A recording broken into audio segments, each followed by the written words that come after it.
بسم الله الرحمن الرحيم والعاديات ضبحا فالموريات قدحا فالمغيرات صبحا فأثرن به نقعا فوسطن به جمعا إن الإنسان لربه لكنود وإنه على ذلك لشهيد وإنه لحب الخير لشديد أفلا يعلم إذا بعثر ما في القبور وحصل ما في الصدور அல்ஹம்துலில்லாஹ். கண்ணியத்திற்குரிய பெரியோர்களே, தாய்மார்களே, சகோதர சகோதரிகளே, முஸ்லிம்கள் அந்நியர்களா என்கின்ற ஒரு தலைப்பு இந்த பொதுக்கூட்டத்தில் எமக்கு வழங்கப்பட்டிருக்கிறது. இஸ்லாமிய சமுதாயத்தினர் இந்திய நாட்டின் வந்தேரிகள் என்றும், இவர்கள் அந்நியர்கள் என்றும், நாட்டை துண்டாடிய தீவிரவாதிகள் என்றும், இந்து முஸ்லிம் கலவரத்தை தூண்டிய பிரிவினைவாதிகள் என்றும் சில புல்லுருவிகளால் அவதூறு பிரச்சாரம் ஆங்காங்கே கிளப்பிவிடப்பட்டு கொண்டிருக்கிறது. அதற்கு தக்க பதிலடி கொடுக்க வேண்டும் என்பதற்காகவும், வரலாற்றை மறந்தவர்களுக்காகவும், அதை மறைத்தவர்களுக்கு பதிலடி கொடுக்க வேண்டும் என்பதற்காகவும், யார் இந்த நாட்டின் மன்னர்கள், யார் இந்த நாட்டின் வந்தேரிகள் என்பதை வரலாற்று பூர்வமான ஆதாரங்களை அம்பலப்படுத்த வேண்டும் என்பதற்காகவும் தான் இந்த தலைப்பு வழங்கப்பட்டிருக்கிறது. இந்த தலைப்பிற்குள் செல்வதற்கு முன்னால் ஒரு கதையை உங்கள் கவனத்திற்கு கொண்டு வருகிறோம். அம்புலிமாமா கதை என்று சொல்வார்கள். ஒரு ஊரில் ஒரு கிராமம், அதில் ஒரு பெரிய ஆட்டு மந்தை இருக்கிறது. அந்த ஆட்டு மந்தையில் கொழுத்த ஆடுகள் நிறைய இருக்கிறது. அந்த கொழுத்த ஆடுகளை கண்காணிப்பதற்காக அந்த ஆடு மேய்க்கக்கூடியவன் ஓநாயை பொறுப்பாளராக போடுகிறான். அந்த ஓநாய்க்கு ஒவ்வொரு கொழுத்த ஆட்டை பார்த்தாலும் கண்ணுக்கு அந்த ருசி இழுத்து கொண்டிருக்கிறது. எப்படியாவது இந்த ஆட்டை ஒவ்வொன்றாக சாப்பிட வேண்டுமே என்று எதிர்பார்த்து கொண்டிருக்கிறது. அதற்கு இந்த ஓநாய் ஆட்டினுடைய சட்டையை போட்டு ஆட்டு மந்தையிலே புகுந்து ஒவ்வொரு ஆடாக தின்ன ஆரம்பித்தது. இறுதியிலே 100 ஆடு என்பது குறைந்து 6 ஆடாக மாறியது. 6 பிறகு 1ஆக மாறியது. கடைசியில் அந்த ஆடு மேய்த்தவன், என்ன நம்முடைய மந்தையில் இருக்கிற எல்லா ஆடுகளும் அழிந்து போய்விட்டனவே, சரி நமக்கென்று இருக்கின்ற இந்த ஒரு ஆடு போதுமானதாக இருக்கிறது என்று நிம்மதி பெருமூச்சு விட்டு அந்த ஆட்டை தன்னுடைய மடியிலே உயர்த்த தூக்குகிறான். அப்பொழுதுதான் அந்த ஓநாயினுடைய சட்டை, ஆட்டு சட்டை கலன்று இது ஓநாய் என்கின்ற உண்மை சுயரூபம் உலகத்திற்கு வெளிச்சத்திற்கு வருகிறது. யார் இந்த ஓநாய்? இந்த பொதுக்கூட்டத்தின் இறுதியில் நான் உங்களுக்கு அம்பலப்படுத்துகிறேன். சரி, முஸ்லிம்களை அந்நியர்கள் என்று சொல்லக்கூடிய இந்த கூட்டம், அதாவது நான் பட்டியலிடக்கூடிய ஒரு சமுதாயம் இந்து சமுதாய மக்கள் கிடையாது. இந்து சமுதாய மக்களிடத்தில் அண்ணந்தம்பிகளாக உறவாடி கொண்டிருக்கின்ற, நல்லிணக்கத்தோடு வாழ்ந்து கொண்டிருக்கிற முஸ்லீம் சமுதாயத்தையும் இஸ்லாமிய சமுதாயத்தையும் இந்து சமுதாயத்தையும் பிரித்தாலும் சூழ்ச்சியை கையாண்டு கொண்டிருக்கின்ற இந்து முன்னணி என்கின்ற ஒரு சிறிய கும்பல், RSS என்று சொல்லக்கூடிய ஒரு வந்தேரிகள், இவர்கள் இஸ்லாமிய சமுதாயத்தை இந்திய நாட்டிலிருந்து விரட்ட வேண்டும் என்பதற்காக இஸ்லாமிய சமுதாயத்தின் மீது அவப்பழி சுமத்தி ஒவ்வொரு காலகட்டத்திலும் ஏராளமான பிரச்சாரங்களை கட்டவிழ்த்து கொண்டு வருகிறார்கள். அந்த பிரச்சாரத்தினுடைய தொடக்கம்தான் முஸ்லிம் சமுதாயம் இந்திய நாட்டின் வந்தேரிகள் என்கின்ற ஒரு அவதூறு பழி. யார் இந்த நாட்டின் மன்னர்கள், யார் இந்த நாட்டிற்கு வந்தேரிகளாக வந்தவர்கள் என்பதை உங்களுக்கு நாம் ஒவ்வொன்றாக சில செய்திகளை அடுக்கிக் கொள்கிறோம். முதல்ல முஸ்லிம்கள் எப்படி இந்த நாட்டின் மன்னர்களாக, மண்ணின் மைந்தர்களாக, இந்த நாட்டின் சுதந்திரத்திற்கு போராடியவர்களாக திகழ்ந்தார்கள், திகழ்ந்து விளங்கினார்கள் என்பதை சொல்வதற்கு முன்னால் நம்மை பற்றி அவதூறு சொல்லக்கூடிய இந்த ஆரிய கூட்டம், இந்த இந்து முன்னணி கூட்டம், இந்த RSS பயங்கரவாதிகள் யார் என்கின்ற ஒரு வரலாற்றை புரட்டி பார்க்க வேண்டிய கடமை நம்மிடத்தில் இருக்கிறது. 3000 ஆண்டுகளுக்கு முன்னால் ஐரோப்பியாவிலிருந்து, மத்திய கிழக்காசியாவிலிருந்து, ஆப்கானிஸ்தான் வழியாக, கைபர் கணவாய் வழியாக இந்தியாவில் வந்தேரிகளாக வந்தவர்கள்தான் ஆரியர்கள் என்ற ஒரு கூட்டம். இன்றைக்கு பாஜகவாகவும், விஸ்வ இந்து பரிஷத்தாகவும், சிவசேனாவாகவும், மராத்தியர்களுக்கே என்று சொல்லக்கூடியவர்களாகவும், ஹனுமன் சேனாவாகவும், RSS ஆகவும் உருவெடுத்துக் கொண்டிருக்கின்ற இந்த கூட்டம்தான் 3000 ஆண்டுகளுக்கு முன்னால் ஐரோப்பியாவில் இருந்து, மத்திய கிழக்கு ஆசியாவிலிருந்து, ஆப்கானிஸ்தான் வழியாக கைபர் கணவாயை கடந்து இந்தியாவில் வந்தேரிகளாக குடிபுகுந்தவர்கள். இந்த நாட்டிலே ஆரம்ப காலகட்டத்தில் 4000 ஆண்டுகளுக்கு முன்னதாக இருந்த ஒரு கூட்டம் திராவிட கூட்டம். இந்த நாட்டில் இருந்த கலாச்சாரம் சிந்து சமவெளி நாகரிக கலாச்சாரம். அதை பற்றி பாட புத்தகத்திலே இண்டஸ் வேலி சிவிலைசேஷன் என்று படித்திருப்போம். ஹரப்பா மொஹஞ்சதாரு என்கின்ற வரலாற்று சுவடுகளை பார்த்திருப்போம். அந்த இடத்திலே சிந்து சமவெளி நாகரிகத்தை சிதைத்து சின்னாபின்னப்படுத்தியவர்கள் தான் இந்த ஆரிய கூட்டம். இவர்களுடைய கலாச்சாரம் என்ன, அப்படி என்ன நாகரிகத்தை நாசமாக்கி புதிய கலாச்சாரத்தை உருவாக்கினார்கள் என்று சொன்னால், இவர்கள் மக்களை 5 கூறுகளாக கூறு போட்டார்கள். எப்படி? பிராமணர்கள் என்றும், சத்திரியர்கள் என்றும், வைஷ்ணவர்கள் என்றும், சூத்திரர்கள் என்றும், பஞ்சமர்கள் என்றும் 5 கூறுகளாக பிரித்தார்கள். இம்ராக மனோசிய முகமாசித் சமஸ்கிருதத்திலே ஒரு பாட புத்தகத்திலே அவர்கள் மனுதர்வமாக எழுதி வைத்திருக்கிறார்கள். பிராமணன் பிரம்மனுடைய தலையிலே பிறந்தான். பாஹு ராஜன் யக்ருத சத்திரியன் அவனுடைய தோல் புஜத்திலே பிறந்தான். இந்த வைஷ்ணவன் அவனுடைய இடுப்பிலே பிறந்தான்.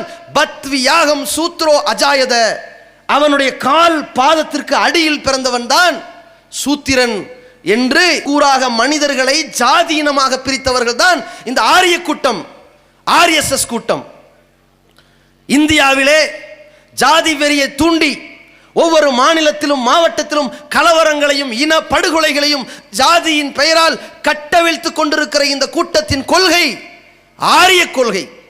அவர்கள் இந்தியாவில் கிளப்பிவிட்டதுதான் மனு தர்மம் என்கிற பெயரால் 4 சாதிகள். அதில் 5வது பஞ்சமர்கள். மலஜலத்தை சுத்தம் செய்வதற்காக ஒதுக்கப்பட்ட சமுதாயமாக வைத்திருக்கிறார்களே, 5வது பஞ்சமர்கள் என்று வைத்திருக்கிறார்கள். தலித்தின மக்களையும் சக்கிலியர்களையும் சாக்கடையை சுத்தம் செய்யக்கூடிய அந்த சமுதாய மக்களையும் பஞ்சமர்கள் என்று பிரித்து வைத்திருக்கிறார்கள். அதில் தங்களை பிராமணர்கள் என்று சொல்லிக்கொண்டு, நாங்கள் தான் அந்த பிரம்மணனுடைய தலையில் பிறந்திருக்கிறோம், நாங்கள் தான் சிறந்த சமுதாயம், எங்களுடைய வேத புத்தகத்தை எக்காரணம் கொண்டும் இந்த சூத்திரர்கள் படித்துவிடக்கூடாது, அதை வாசிக்க கூடாது, இந்த பிராமணர்கள் வாசித்துக் கொண்டிருக்கிற பொழுது அந்த சூத்திரர்கள் செவிதாழ்த்தி கேட்டுவிடக்கூடாது, யாராவது கேட்டால் அவர்களுடைய காதிலே ஈயத்தை காய்ச்சி ஊற்ற வேண்டும் என்று மனு தர்மத்தில் எழுதி வைத்திருக்கிறார்கள். மனித குலத்தை 4 கூறாக பிரித்தவர்கள் தான் இந்த நாட்டின் வந்தேரிகளாக இருந்த RSS கயவர்கள். அப்படி மனு தர்மத்தை பிரித்து வைத்துக் கொண்டு ஒரு சமுதாயமாக மனித குலத்தை 4 கூறு போட்டார்கள். 5வது கூறாவும் சேர்த்து 5 கூறு போட்டார்கள். 2வது என்ன?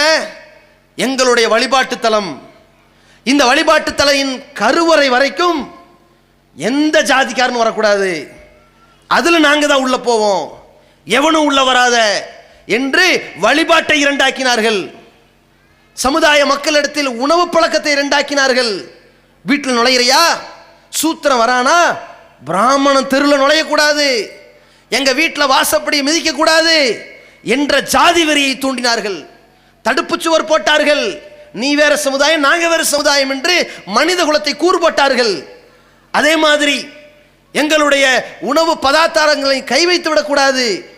டீ கடைக்கு போனாலும் கூட இரட்டை குவளை, எங்களுக்கு ஒரு குவளை, உனக்கு ஒரு சரட்டை, தேங்காய் தொட்டி என்று பிரித்தார்கள். இப்படி மனித குலத்தை 4 கூறாக பிரித்துத்தான் இந்தியாவில் இருந்த பாரம்பரிய சிந்து சமவெளி நாகரிகத்தை உடைத்தார்கள் இந்த ஆரியர்கள், RSS வந்தேரிகள். எப்படி? அடுத்தபடியாக பெண் அடிமை. எந்த மாதிரியான பெண் கொத்தடிமை தெரியுமா? சதி என்கின்ற ஒரு கலாச்சாரத்தை உண்டாக்கினார்கள் இந்திய திருநாட்டில். உடன்கட்டை ஏறுதல், கல்லானாலும் கணவன், புல்லானாலும் புருஷன், கணவனே கண் கண்ட தெய்வம் என்கின்ற தத்துவத்தை சொல்லி, ஒருவனுக்கு ஒருத்தி என்கின்ற தத்துவத்தை சொல்லி, அந்த தத்துவத்தோடு எந்த சந்தர்ப்பத்தில் அந்த கணவன் இறந்து போகிறானோ அந்த கணவன் எரிக்கப்பட்டு கொண்டிருக்கிற நேரத்தில் இந்த மனைவி உடன்கட்டை ஏற வேண்டும். அதான் சதி. அதுக்கு பிறகு சதி. உடன்கட்டை என்ன? என் கணவன் இல்லாட்டி என் வாழ்க்கையே இல்லை என்று வெறுத்து வெதும்பி உலகத்தை மறுத்து மறந்து வேதனைப்பட்டு நம்பிக்கை இழந்து அப்படி அவளே போய் விழுந்துடணுமா என்ற ஒரு கலாச்சாரத்தை உண்டாக்கினார்கள். எந்த பொண்டாட்டியாவது உடன்கட்டை ஏறுவாளா? இவன் போய் ஏத்துவான், போய் தள்ளுவான். சனியன் தொலைஞ்சிருச்சேன்னு இருப்பா இவ. ஆனா இவளை பிடிச்சி தள்ளி சாகடிச்சான். சாகடிச்சதோடு நின்றானா இவன். யாகம் நடத்தினாங்க. இன்னைக்கு கல்யாணத்துல மாங்கல்யம் தந்து நானேங்கிறான்ல, இவன் எப்படி பண்றான்? அடே, இந்த பொண்டாட்டியை நான் கட்டிக்கிட்டு தாண்டா உனக்கு கொடுக்குறேன்னு தாலியை கொடுக்குறான். அதான் அர்த்தம் அதுக்கு. சரியா? அப்போ யாகம் நடத்தி ஒவ்வொன்றையும் எரிக்கணுங்கிற கலாச்சாரத்தை உண்டாக்கினார்கள். விலங்கை எரித்தார்கள், மனுஷனை எரித்தார்கள், மனுஷனை கொன்றார்கள், பொண்டாட்டிய புருஷனோடு சேர்த்து எரித்து கொன்றார்கள். இந்த சதியை, இந்த நாட்டில் சதிவலையை தூண்டியவர்களும் இந்த ஆரிய கூட்டம், RSS வந்தேர்கள். யாரை பார்த்து அந்நியர்கள்ங்கிறீங்க? வெளிநாட்டில் இருந்த ஒரு கலாச்சாரத்தை கொண்டு வந்து இந்திய நாட்டினுடைய மக்கள் மனித குலத்தை 4 கூறாக பிரித்து பெண்ணடிமையை கட்டவிழ்த்து மாதவிடாய் பெண்கள் வீட்டுக்குள்ள வரக்கூடாதுன்னு வச்சிருந்தான்.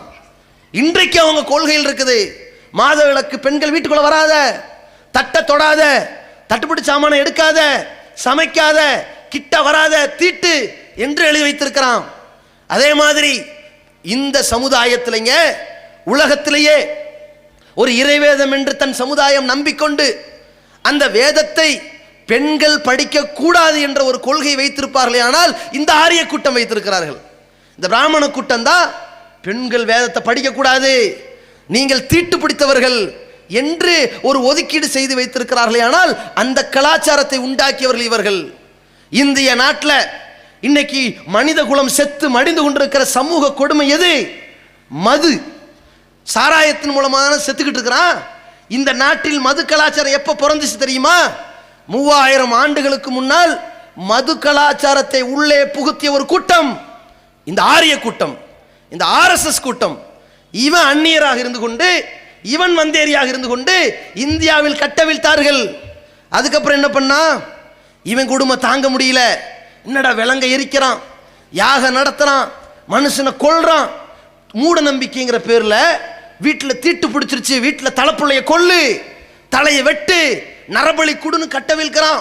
இதனால மனித குலம் அழிஞ்சுக்கிட்டு இருக்குதுன்னு வெறுத்து போய் தான் புத்தர் புத்த மதத்தை உண்டாக்குனாரு, மகாவீர் வந்து சமண மதத்தை உண்டாக்குனாரு. அதையும் இவர்கள் அழித்தார்கள். அதையெல்லாம் தாங்க முடியாம தான் இஸ்லாமிய சமுதாயம் ஆங்காங்கே தீண்டாமையை ஒழிக்கிற சமுதாயம் இருந்த பொழுதுதான் இவர்களுக்கு வெறி தாங்க முடியல. என்னடா இது, நாம புத்தர்களை ஒழிக்கிறோம், சமணர்களை ஒழிக்கிறோம், ஆங்காங்கே நம்முடைய இந்த சேட்டைகளை பார்த்து, நம்முடைய கலாச்சாரத்தை பார்த்து, நம்முடைய பெண் கொத்தடிமையை பார்த்து, மனித குலத்தை 5 கூறாக பிரித்த தீண்டாமை கொடுமையை பார்த்து இஸ்லாத்துக்கு போயிட்டு இருக்கிறாங்களே, சாரை சாரையா மதம் மாறிக்கிட்டு இருக்கிறாங்களே. உலகத்திலேயே நெல்சன் மண்டேலா போன்ற மனிதனுடைய தாக்கம் இல்லாமல் சத்திய திருக்குரான் வசனத்தின் மூலமாக ஒட்டுமொத்த உலக மாந்தர்களும் எல்லா காலகட்டத்திலும் தீண்டாமை ஒழிக்கக்கூடிய ஒரு சமுதாயம் இருக்குமானால் அது இஸ்லாமிய சமுதாயம். அப்படிப்பட்ட ஒரு சமுதாயத்திற்கு சாரை சாரையா போறாங்களே என்பதற்காக இந்த இஸ்லாமிய சமுதாயத்தை ஒழிக்க வேண்டும் என்பதற்கு ஒரு திட்டத்தை தீட்ட ஆரம்பித்தார்கள். அப்பொழுதுதான் இவர்கள் வைத்த பெயர் நம்மை நாட்டின் வந்தேர்கள் என்று. யார் வந்தேர்கள் என்று இன்னும் வரலாறு இருக்கிறது. நான் சொல்றேன், யார் மன்னர்கள் என்பதை நான் உங்களுக்கு சொல்றேன். இவர்கள் திட்டம் திட்டினாங்களா? சரி, இவன் தான் நாட்டின் வந்தேரி என்பது இவனே ஒத்துக்கொள்கிறான். கைபர் கணவாய் வழியாக வந்த ஒரு கூட்டம் என்று மாறுதட்டுகிறான். இந்த ஆரிய கூட்டம் இந்த சமுதாயத்தில் நுழைந்து மனித குலத்தை 4 கூறாக போட்டு 5வது ஒரு கூறாக தள்ளி பெண்ணடிமையை கிளப்பி மது போன்ற சமூக கொடுமைகளை பரப்பி இந்த சமுதாயத்துக்கு ஒரு நச்சு விதையாக திரிந்தார்களே இந்த RSS பயங்கரவாதிகள். தேச தியாகிகளா? அந்த அந்த வியூவில் பாருங்க. வந்தேரிகள் ஒரு பக்கம் இருக்குது, துரோகிகள் இன்னொரு பக்கம் இருக்குது. இவன் தேச தியாகியா? இவன் இந்த நாட்டின் சுதந்திரத்துக்கு போராடினார்களா? இன்னைக்கு பிரதமர்ல இருந்து முதல்வர்ல இருந்து ஆட்சியை பிடிக்கணும் அன்று அந்த ஆட்சி கட்டில் வெறி பிடிச்சு திரிகிறார்களே, இவர்களாம் யார்? இந்த நாட்டின் சுதந்திரத்துக்கு ரத்தம் சிந்தியவர்களா? இவர்களுடைய தியாகம் தெரியுமா உங்களுக்கு? பாருங்க, அதை பாருங்க. இவங்களுடைய வரலாறு எவ்வளவு சந்தி சிரிக்குது என்று பாருங்கள். 1942 வாஜ்பாயை போலீஸ் பிடிச்சிட்டு போகுது. யாரு? அடல் பிடாரி வாஜ்பேயி. அவர் போலீஸ் பிடிச்சிட்டு போகுதுங்க. எதுக்கு? சுதந்திர போராட்ட தியாகத்துக்கு என்று சொல்வார்கள். ஆனால் வரலாறு என்ன தெரியுமா? இவர் காட்டி கொடுத்து கூட்டி கொடுத்ததுனால தான் போலீஸ் பிடிச்சிட்டு போகுது. என்னது? போலீஸ் பிடிச்சி உள்ள வச்சுட்டாங்க. உள்ள வச்சா என்ன பண்ணணும்? எதுக்குடா, என்னடா சட்ட மீறல் செஞ்சியா? ஆமா செஞ்சேன்னு சொல்லணும். என்ன பிரச்சனை தெரியுமாங்க? வனத்துறைக்கு எதிராக ஒரு கிளர்ச்சி கிளம்புகிறது. வனத்துறை ஆங்கிலேய அரசுக்கு உரியது. அரசு கட்டிடம் இருக்குது, அதை உடைக்கணும். அந்த வனத்துறைக்கு எதிராக ஒரு போராட்டம் நடத்துறாங்க, ஒரு கூட்டம். அந்த கூட்டத்தில் 90% முஸ்லீம் தான் இருப்பான். ஏன்? நீதிக்கு அநீதிக்கு எதிரான போராட்டம்னா அங்க ஆர்ப்பரிக்கிறது முஸ்லீம். அதான் நிக்கிறான். இவாள் என்ன செய்யறது? பின்னாடி அப்படியே போனோம். கோர்ட்ல கேட்கிறாங்க, கனம் கோட்டார் அவர்களே, வாஜ்பாய் கொடுத்த பேட்டி உருதுல எழுதி வச்சிருக்காரு, இன்னைக்கு இருக்குது எழுத்துப்பூர்வமா.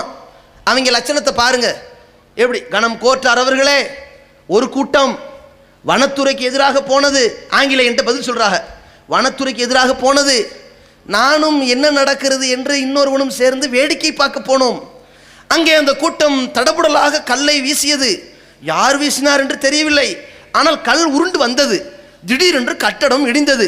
நான் அந்த கூட்டத்தில் கலந்து கொள்ளவே இல்லை, தூரத்தில் இருந்து வேடிக்கை பார்த்தோம். ஐயா, அப்படியா? இருந்தால் வேடிக்கை பார்த்தது உன் மேல குற்றம், போ செயலுக்கு அப்படின்ட்டாங்க. வேடிக்கை பார்த்தோம்னு சொல்லி இவன் தியாகம் செஞ்சதை ஜால்ரா போடுறதுக்கு பதிலாக அப்படி திருப்பி போட்டுட்டு ஜகா வாங்கிட்டு பதுங்கி போயிட்டு எங்களை எப்படியாவது விட்டுருங்க யாண்டு ஜெயிலில் இருந்து வெளியே வந்தார்களே. அந்த அந்த ஆங்கிலேயன் காலில் விழுந்து மன்னிப்பு கேட்டு வெளியே வந்தானே, இவன் தான் தேச தியாகியா? இவன் தான் இந்த சுதந்திர நாட்டுக்கு போராளியா? இவன் வரலாறை பாருங்க.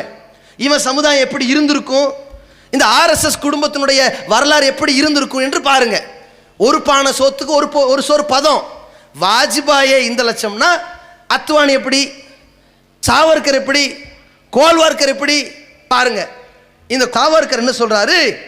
நாங்கள் இந்திய நாட்டில் தேச தியாகத்தை முன்னிட்டு சுதந்திர கொடி ஏற்றுகிறார்கள். இந்தியா முழுவதும், காஷ்மீர்ல, பாகிஸ்தான்ல, கன்னியாகுமரி வரைக்கும் எல்லா இடத்திலும் சுதந்திர கொடியாக மூவர்ண கொடி ஏற்றுகிறார்கள். அந்த கொடியை நாங்கள் ஏற்ற மாட்டோம் என்று சொன்னவர்கள் ஆர்எஸ்எஸ் காரர்கள். இன்றைக்கு வரைக்கும் இந்திய திருநாட்டில் சுதந்திர தினத்திற்கோ குடியரசு தினத்திற்கோ அல்லது இன்ன பிற நாட்களுக்கோ இந்த தேசிய கொடியை ஏற்றக்கூடாது என்ற ஒரு கொள்கை ஒரு இயக்கத்திற்கு இருக்குமானால் அது ஆர்எஸ்எஸ் இயக்கத்திற்கு தான் இருக்கிறது. அடே, இந்த நாட்டின் சுதந்திரத்தினுடைய கொடியை கூட உனக்கு உயர்த்துவதற்கு ஏற்றுவதற்கு தகுதியும் இல்லை, தைரியம் இல்லை, திராணி இல்லை, உனக்கு விருப்பமும் இல்லை. இவன் என்ன தியாகி? அட, சுதந்திர கொடி ஏற்ற மாட்டாங்க ஏன்னு கேட்டா அதுல நாங்களுக்கு உடன்பாடு இல்லைங்கிறான். இவன் தான் இந்த நாட்டின் தியாகியா? இவன் தான் இந்த நாட்டினுடைய அந்த மண்ணின் மைந்தனா? இவன் வந்தேறி. அதனால்தான் இந்த நாட்டினுடைய இந்த தேசத்தினுடைய மூவண்ண கொடியை தூக்கி எறிஞ்சான். நாங்கள் காவி கொடி ஏற்றுவோமே தவிர இந்த ஆரஞ்சிலையும் வெள்ளையிலையும் பச்சையிலையும் இருக்கின்ற அசோக சக்கரத்தை ஏற்ற மாட்டோம்னு மறுத்தார்கள். இன்றைக்கும் எந்த ஒரு ஆர்எஸ்எஸ் அலுவலகத்திலும் தேசிய கொடி ஏற்றப்படாது என்றால் தேச துரோகிகள் யார்? புரியுதா உங்களுக்கு? இந்த ஆர்எஸ்எஸ் வகைராக்கள். அவங்க செய்த இன்னொரு தேச துரோகம் என்ன? நாட்டினுடைய ஒருமைப்பாட்டிற்காக தேசிய கீதம் பாடச் சொல்கிறார்கள். இன்றைக்கு நாம் பாடுகிறோம். பள்ளிக்கூடத்திலே, கல்லூரியிலே, இன்ன பிற நிகழ்ச்சிகளிலே, அரசு பொது நிகழ்ச்சிகளிலே சென்றால் நின்றால் பாடுகிறோம். என்ன பாடுகிறோம்? தேசிய கீதம் என்று ஜனகண மனகதி என்று பாடுகிறோம். ஏன்? அது தேசிய கீதம். காஷ்மீர்லேருந்து கன்னியாகுமரி வரைக்கும் தேசிய கீதம் நம்ம பாடுறோம்ல. ஏன் பாடுறோம்? இந்த நாட்டின் சட்டத்தை மதிக்கிறோம், அதுக்கு கீழ்ப்படுகிறோம், அதனால பாடுறோம். ஜனகண மனகதியை பாட மாட்டேன் என்று சொல்லக்கூடிய ஒரு கூட்டம் இந்தியாவில் இருக்குமானால் அது யார்? இந்த ஆர்எஸ்எஸ் கூட்டம். ஏன்டா பாட மாட்டீங்க? உடன்பாடு இல்லை, அசால்ட்டா சொல்றான். இவன் போஸ்ட் அடிக்கிறான், வந்தே மாதரம் பாட விட்டால் நம்மளை பாட சொல்றாங்க. வந்தே மாதரம் பாடு, வந்தே மாதரம்னா தாய் மண்ணே வணக்கம்ண்டு. நான் படைத்த ரப்புல் ஆலமீன் தான் வணங்குவேன், என் உயிர் தொண்டை குழி அடையிற வரைக்கும் இணை வைக்க மாட்டேன். இவன் என்ன பண்றான்? வந்தே மாதரம் பாடாவிட்டால் நாட்டை விட்டு வெளியே போகிறான். ஏண்டா அது தேசிய கீதமா? தேசிய கீதம் அரசியல் சட்ட சாசன காட்டு, எடுத்து வச்சு நிறுவி.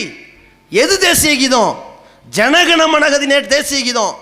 ஜனகண மனகதியை பாட மாட்டேன் மறுக்கிறாயே, தேசிய கீதத்தை பாட மறுத்த தேச துரோகி நீ, நாட்டை விட்டு வெளியே போடா என்கிற கொள்கையில் இருக்கிறோம். புரியுதா? இவங்க எப்படிப்பட்ட ஆட்கள் புரியுதா? இவன் தான் வந்தேரி, இவன் தான் தேச துரோகி. உலகத்தில் ஒரு இயக்கம் சமூக விரோத செயலில் ஈடுபட்டதற்காக, தவறான குற்றங்களில் ஈடுபட்டதற்காக, அத்துமீறலுக்கு ஈடுபட்டதற்காக 3 முறை இந்தியாவில் தடை செய்யப்பட்ட ஒரு இயக்கம் இருக்குமானால் அது யார்? ஆர்எஸ்எஸ் கூட்டம். முதல்ல எங்க தடை செய்யப்படுது? காந்தியை படுகொலை செய்கிறார்கள். இவங்க பாருங்க, தேசிய கூட ஏற்ற மாட்டாங்க, தேசிய கீதம் பாட மாட்டாங்க. இந்த நாட்டில் வந்தேரிகளா திரிந்து விட்டு இந்த நாட்டின் சுதந்திரத்திற்கு எந்த ஒத்தாசையும் செய்யாமல் ஆங்கிலேயனுக்கு அடிவருடியாக இருந்து கொண்டு அவன் காலில் விழுந்து கொண்டு கடைசியில் காந்தியை படுகொலை செய்தார்கள். செய்வதற்காக இஸ்மாயில் என்ற ஒருவனுக்கு பேர் சுட்டி கோட்சே, நாதுராம் கோட்சே என்பவனை ஆர்எஸ்எஸ் சாகா பயிற்சியிலிருந்து உருவாக்கி வளர்த்து விட்டு அவனுக்கு இஸ்மாயில் என்று பச்சை குத்தி அவனை கொண்டு வந்து சுடு, காந்தியை சுடு. காந்தியை சுட்டோன்னு கோபம் கொப்பளிக்கும், நாட்டில் குழப்பம் விளையும், எல்லாரும் கடுமையான கலவரத்துக்கு ஆளாக்கப்படுவார்கள். முஸ்லிம்க்கு இதுக்கு எதிரான ரத்த வெறியாட்டம் நடக்கும், நம்ம குளிர் காயலாம் என்று இந்த கோட்சேவை அனுப்புறான். கோட்சேவை அனுப்பும் பொழுது இவன் கொள்கை என்ன பார்த்தீங்களா? இந்த கோட்சே போய் இஸ்மாயிலாக காந்தியை கொன்னால் கோட்சேவை கொல்லுவாங்க. என் இந்து சகோதரன் கொல்லப்பட்டாலும் பரவாயில்லை, எனக்கு கலவரம் வரணும். புரியுதா? இவன் இந்த மாதிரியான ரத்த வெறி பிடித்த ஆர்எஸ்எஸ் கும்பல் தான் காந்தியை படுகொலை செய்ய ஆள் அனுப்பினார்கள். நல்ல வேளை கோட்சேயை உடனே பிடிச்சிட்டாங்க. பிடிச்சி விசாரிச்சா கண்டுபிடிச்சிட்டாங்க. ஏன்? எந்த முஸ்லீமாவது பச்சை குத்துவானா? இஸ்லாமிய கொள்கையின் பிரகாரம் பச்சை குத்துறது ஹராம். அப்ப இஸ்மாயில்னு எப்படிடா பச்சை குத்துனீங்க அப்படின்னு விசாரிச்சு பார்த்தா இவன் நாதுராம் கோட்சேன்னு அம்பலத்துக்கு வந்துருச்சு. அதனால நம்ம சமுதாயம் தப்பிச்சுதுங்க. இல்லைன்னு வைங்க, அன்னைக்கே ரத்த வெறி ஆடி இருப்பாங்க. எந்த அளவுக்கு தெரியுமா? முஸ்லீம்கள் படிக்கிற பாட புத்தகத்தை மாத்து, சுதந்திர போராட்டத்துக்கு முஸ்லீமுக்கு சம்பந்தம் இல்லைன்னு உண்டாக்கு. ரங்கீலா ராஜான்னு ஒரு புத்தகத்தை வெளியிடுறான், இவங்க தான் வெளியிட்டாங்க. எதுக்கு வெளியிட்டாங்க? ரங்கீலா ராஜானா நபிகள் நாயகத்தை பற்றி ஒரு புக்கு. அந்த புத்தகத்தை வெளியிட்டு அதில் ரசூலுல்லாஹி ஸல்லல்லாஹு அலைஹி வஸல்லம் அவருடைய வாழ்க்கையை கேவலப்படுத்தி ஒரு தீவிரவாதியாக, பயங்கரவாதியாக, ஒரு காமுகனாக சித்தரித்து புத்தகம் வெளியிட்டார்கள். அது அன்றைக்கு சுதந்திர காலகட்டத்தில் வெளியிட்டீர்கள். உங்களை எதிர்த்து கேட்பதற்கோ தட்டி கேட்டு ரோட்டில் நிற்பதற்கோ ஒரு கூட்டம் இல்லை. ஆனால் இன்றைக்கு இப்படி வெளியிட்டால் அதற்கு தக்க பதிலடி கொடுக்க ஒரு கூட்டம் இருக்குது. அன்னைக்கு வெளியிட்டான். இந்த மாதிரி தொடர் கருவறுத்தல், எப்படியாவது நாட்டை விட்டு காலி பண்ணணும்னு இந்த இஸ்லாமியருடைய வளர்ச்சி, அவன் முன்னேற்றம் பிடிக்காம கருவறுக்க தொடங்கினார்கள். அப்படி தொடங்கியவர்கள் தான் ஒவ்வொன்றாக அவர்கள் களமிறங்கி செய்தது. அந்த காந்தியை படுகொலை செய்வதற்காக களமிறங்கி தடை செய்யப்பட்டார்கள். பிறகு 1975 அவசர சட்டம் போட்டாங்களே, இந்திரா காந்தியினுடைய ஆட்சி காலத்தில் போடப்பட்ட அவசர சட்டத்தில் மக்களுக்கு மக்கள் விரோத ஒரு அமைப்பு இருக்குமானால் அது ஆர்எஸ்எஸ் தான் என்று தடை செய்யப்பட்டார்கள். பிறகு தடை நீக்கப்பட்டுச்சு. மூன்றாவது எங்க? நாடு முழுவதும் ரத யாத்திரைங்கிற பெயரால் அத்வானி ரத்த யாத்திரை நடத்தி கலவரங்களை கட்டவிழ்த்து பாபர் மசூதியை போய் இடித்தாரே அந்த கூட்டம், சங் பரிவார வெறியர்கள் பாபர் மசூதியை தகர்த்தார்களே, அந்த கூட்டத்தினுடைய இந்த செயலால் அன்று தடை செய்யப்பட்டது. அப்ப இந்த நாட்டில் அரசாங்கத்தால் தடை செய்யப்படுகிற ஒரு அமைப்பு, தேச விரோத ஒரு அமைப்பு, தேசிய கொடியை எரிக்கிற ஒரு கூட்டம், அதை ஏற்ற மறுக்கிற ஒரு கூட்டம், ஜனகண மனகதி பாட மறுக்கிற ஒரு கூட்டம், காந்தியை படுகொலை செய்கிற ஒரு கூட்டம், 3000 ஆண்டுகளுக்கு முன்னால் இந்த நாட்டில் வந்தேரிகளாக இருந்துவிட்டு அந்நியர்களாக உள்ளே புகுந்து இந்த நாட்டின் கலாச்சாரத்தை சிதைத்த கூட்டம், மனித குலத்தை கூறு போட்ட கூட்டம் எங்களை பார்த்து வந்தேறீங்களா? ஊசியை பார்த்து ஜல்லட சொல்லிச்சான் உனக்கு ஒரு ஓட்டைன்னு. ஊசிக்கு ஒரு ஓட்டை, ஜல்லடிக்கு இருக்கிறதெல்லாம் ஓட்டை. அது சொல்லிச்சான் உனக்கு ஒரு ஓட்டைன்னு. அந்த கதையா இவன் நம்மளை பார்த்து பேசுறான். அடே நாங்கள் வந்தேறீங்களா? எங்கள் வரலாறு தெரியுமா உங்களுக்கு? இந்திய நாட்டில் முஸ்லிம்கள் 2 வகையான வளர்ச்சியை பெற்றார்கள். ஒன்று, அரபு தேசத்திலிருந்து சில வியாபாரம் செய்யக்கூடியவர்கள் இந்தியாவுக்கு வராங்க. படையெடுப்பதற்காக வரல, ஆட்சியை பிடிக்க வரல, அந்த நாட்டை கைப்பற்ற வரல, இருக்கிறவனை அடிக்க ஒடுக்க வரல, வியாபாரம் பண்ண வந்தாங்க. அதில் கேரளாவில் கோழிக்கோடு பக்கம் வந்தாங்க. வந்ததில் அங்கே இருக்கக்கூடிய அந்த வணிபம், அந்த விட்டு கொடுக்குற மனப்பான்மை, அந்த சகோதரத்துவம், தீண்டாமைக்கு எதிரான செயல், அந்த அண்ணன் தம்பி பாசம், அந்த விட்டு கொடுக்குற தன்மை, இதெல்லாம் பார்த்து விட்டு நல்ல ஒரு மார்க்கமாக இருக்குதே, ஒரு நேர்மையான ஒரு மார்க்கமாக இருக்குதே. இன்னைக்கு மனித குலத்தை நாளாக்கியிருக்கிறாங்களே, இவன் அண்ணன் தம்பியை பார்க்குறானே, இவன்கிட்ட மொழி வேற்றுமை இல்லை, நிற வேற்றுமை இல்லை, குலம் வேற்றுமை இல்லை, பிறப்பில் வேற்றுமை இல்லை, எவ்வளவு கண்ணியமாக பார்க்குறாங்க என்று சந்தோஷப்பட்டு ஆர்வப்பட்டு நம்முடைய முன்னோர்கள், மூதாட்டியர்கள், நம்முடைய பாட்டன்மார்கள், முப்பாட்டன்மார்கள் இந்த மார்க்கத்தில் ஈர்க்கப்பட்டுத்தான் இந்தியாவில் இன்றைக்கு 23 கோடி இஸ்லாமியர்கள் உருவெடுத்தார்கள். ஈர்க்கப்பட்டு வந்தது தான். நாங்களும் ஒரு காலத்தில் இன்றைக்கு திராவிடர்களாக இருந்தவர்கள் தான். எங்கள் சமுதாயத்தில் முன்னோர்கள் இந்துக்களாகவோ, கிறிஸ்தவர்களாகவோ, கவுண்டர்களாகவோ, முதலியார்களாகவோ, செட்டியார்களாகவோ இருந்தவர்கள் தான். அது இஸ்லாத்துக்கு வந்துட்டோம். அப்போ நாங்கள் இந்த நாட்டின் மன்னர்கள், மைந்தர்கள். எங்களுக்கு இந்த நாட்டில் படையெடுத்து வரக்கூடிய ஒரு தலைமுறையெல்லாம் கிடையாது. இந்த நாட்டில் பார்த்தோம், இஸ்லாம் பிடிச்சது, மனமாற்றம் ஏற்பட்டுச்சு, வந்துட்டோம். இதான் எங்கள் நிலை. இது ஒரு பக்கங்க. இன்னொரு பக்கம், முகலாய மன்னர்கள் ஆண்டார்கள் எழுதிச்சிருக்கான புத்தகத்தில் நம்மளை என்ன செய்வான்? பாட புத்தகம் தெளிவாக எழுதிச்சிருப்பான். ஒன்று, இவன் தான் தீவிரவாதின்னு சொல்லுவாங்க. இல்லைன்னு வைங்க, நாட்டை படையெடுத்தார்கள், 17 முறை படையெடுத்தான் அப்படின்னு காட்டுவாங்க. நம்ம திருட்டு பையன் மாதிரியே காட்டுவாங்க. வரலாற்றில் என்ன நடந்துச்சு அதுலேயும் வரலாறு ஈட்டடி பண்ணிக்கிறாங்க. இந்த கூட்டம் வரலாற்று துறையில் புகுந்து அங்கங்கே ஈட்டடி பண்ணுறான். என்ன நடக்குதுன்னு சொன்னால், கிபி 700 இங்கேருந்து முன்னாடி போங்க, இப்போ 2013, முன்னாடி ஒரு 1300 வருஷத்துக்கு முன்னாடி போங்க. கிபி 700 இந்த ஹிலாஃபத் ஆட்சி நடக்குது சவுதி அரேபியாவில். சவுதியிலிருந்து, எகிப்தில் இருந்து எல்லா பகுதியிலையும் பரவலாக இஸ்லாமிய ஆட்சி ஓடிக்கிட்டு இருக்குது. அந்த ஆட்சியினுடைய சிறப்பம்சத்தை பார்த்து இலங்கையிலிருந்து ஒரு அன்பளிப்பு பொருள் போகுது, பரிசு பொருள். இந்த பரிசு பொருள் போகுது எந்த வழியா? இந்த சிந்து சமவெளி நாகரிகம் சொன்னாங்க, சிந்துங்கிற அந்த பகுதி, அந்த பஞ்சாப் பக்கத்தில் அந்த அந்த கடற்கரை ஓரத்து வழியாக அந்த அன்பளிப்பு பொருள் போகுது. அந்த சிந்துங்கிற பகுதியில் ஒரு மன்னர் இருக்கிறார். அவர் யார்? இந்த ஆரிய மன்னர், தாக்கருங்கிற மன்னர் இருக்கிறார். இந்த தாக்கருங்கிற திருட்டு பையன் என்ன பண்ணுறான்? அன்பளிப்பு பொருள் போகிறது கடலில், கப்பலில். உனக்கு என்ன வேலை? தேவையில்லாத வேலை. இவன் என்ன பண்ணுறான்? எதுக்குடா அந்த மன்னருக்கு அன்பளிப்பு கொடுக்குறீங்க அப்படின்னு கப்பலை அபகரிச்சிட்டான். அபகரித்த தகவல் அங்கே போயிருச்சு. இஸ்லாமிய மன்னருக்கு தகவல் போன உடனே இதை அன்பளிப்பு கொடுத்து ஏன் இப்படி மறிக்கிறாங்க, நியாயம் கேட்கறதுக்காக வேண்டி ஒரு 50 பேர் அனுப்புவோம். நல்லா புரிஞ்சுக்குங்க, நியாயம் கேட்கறதுக்கு 50 பேர் வந்தார்கள். 50 பேர் நியாயம் கேட்க வராங்க. பயணம் பண்ணி அந்த தாக்கரை செஞ்சு வராங்க. இப்படி பண்ணிட்டீங்களாம்ல, இது எங்கள் நாட்டுக்கு வரக்கூடிய ஒரு கப்பல், ஏன் இப்படி அபகரிச்சிங்கன்னு அவங்கள கொன்று அப்படி தான் பண்ணுவேன்னு அனுப்புகிறான் தகவல். கொலை பண்ணி இப்படி தான் செய்வேன்னு அனுப்புகிறான் இந்த ஆரிய கூட்டம். இதுக்கு என்ன பண்ணுறது? அடி வாங்கிட்டோம்ல, பதிலடி கொடுக்கணும்ல. அப்போ முகமது காசிம்ங்கிறவருடைய தலைமையில் ஒரு 1000 பேர் அனுப்புகிறார். அவர் சாம்பிள் தான் 50 பேச்சுவார்த்தைக்கு. நீ எகிரிட்டில பதிலடி கொடுக்கணும்ல, இந்த அவர் 1000 அனுப்புகிறாரு. 1000 அனுப்பி தாக்கரை காலி பண்ணியாச்சு, அங்கே பிடிச்சாச்சு ஆட்சியை. அதுக்கப்புறம் தான் உள்ளே வராங்க. அவங்க நோக்கம் என்ன தெரியுமா? தாக்கருக்கு பதிலடி கொடுக்கறது தான், நாட்டை பிடிக்கிறது இல்லை.